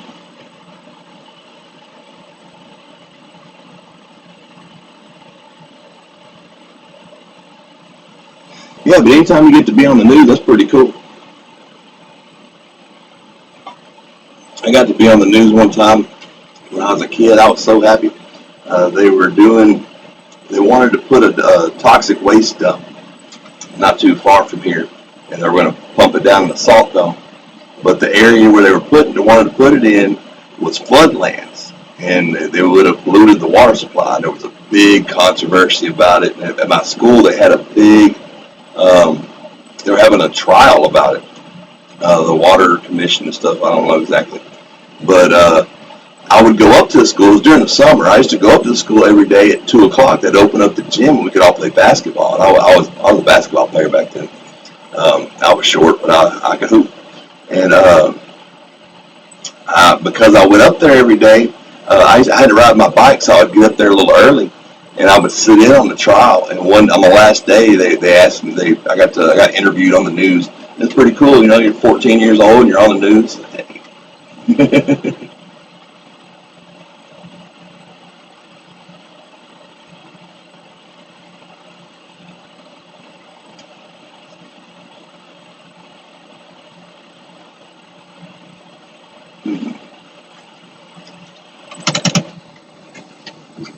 start cleaning all this mess up. I got coins every which way.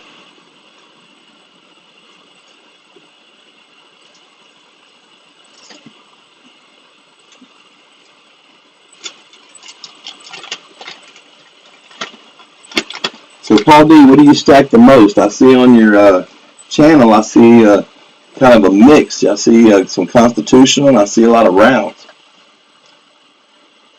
See, I started with rounds, and then this year my goal was to stack constitutional.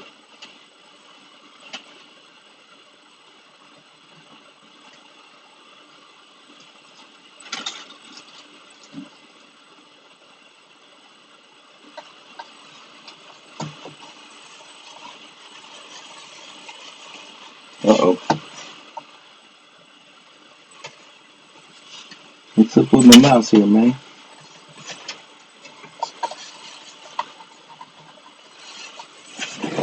I'm in trouble.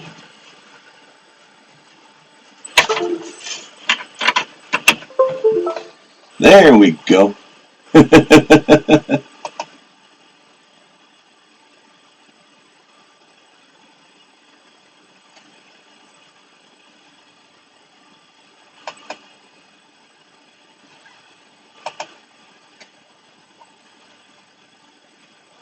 Well, looks like I'm chatting to myself.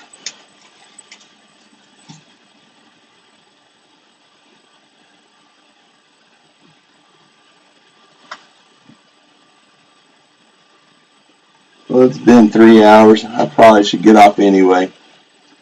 Well, all my coin friends out there, it's the Texan Detector, signing out till next time. Happy hunting, and stay dirty, my friends. Because if you ain't getting dirty, you ain't finding nothing, and you ain't having no fun. You can't have that now, can we?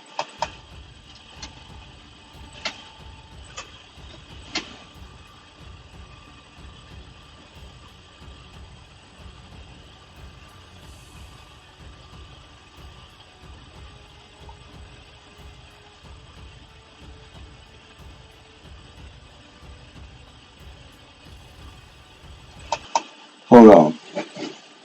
You want to get a couple monster boxes of ASEs.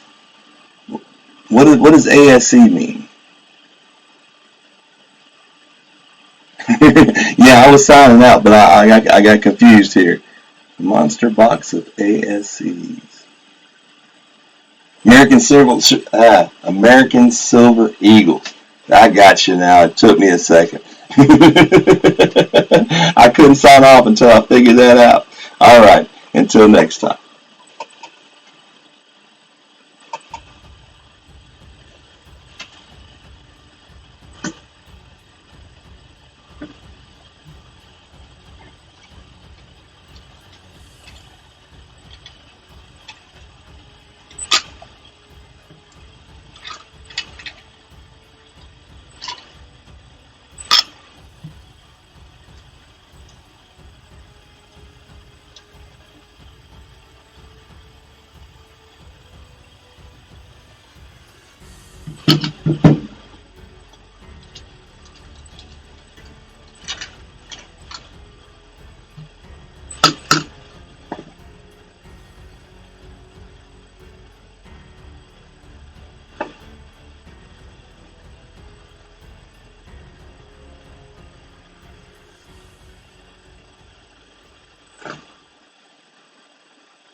Oh, I'm still going, ain't I?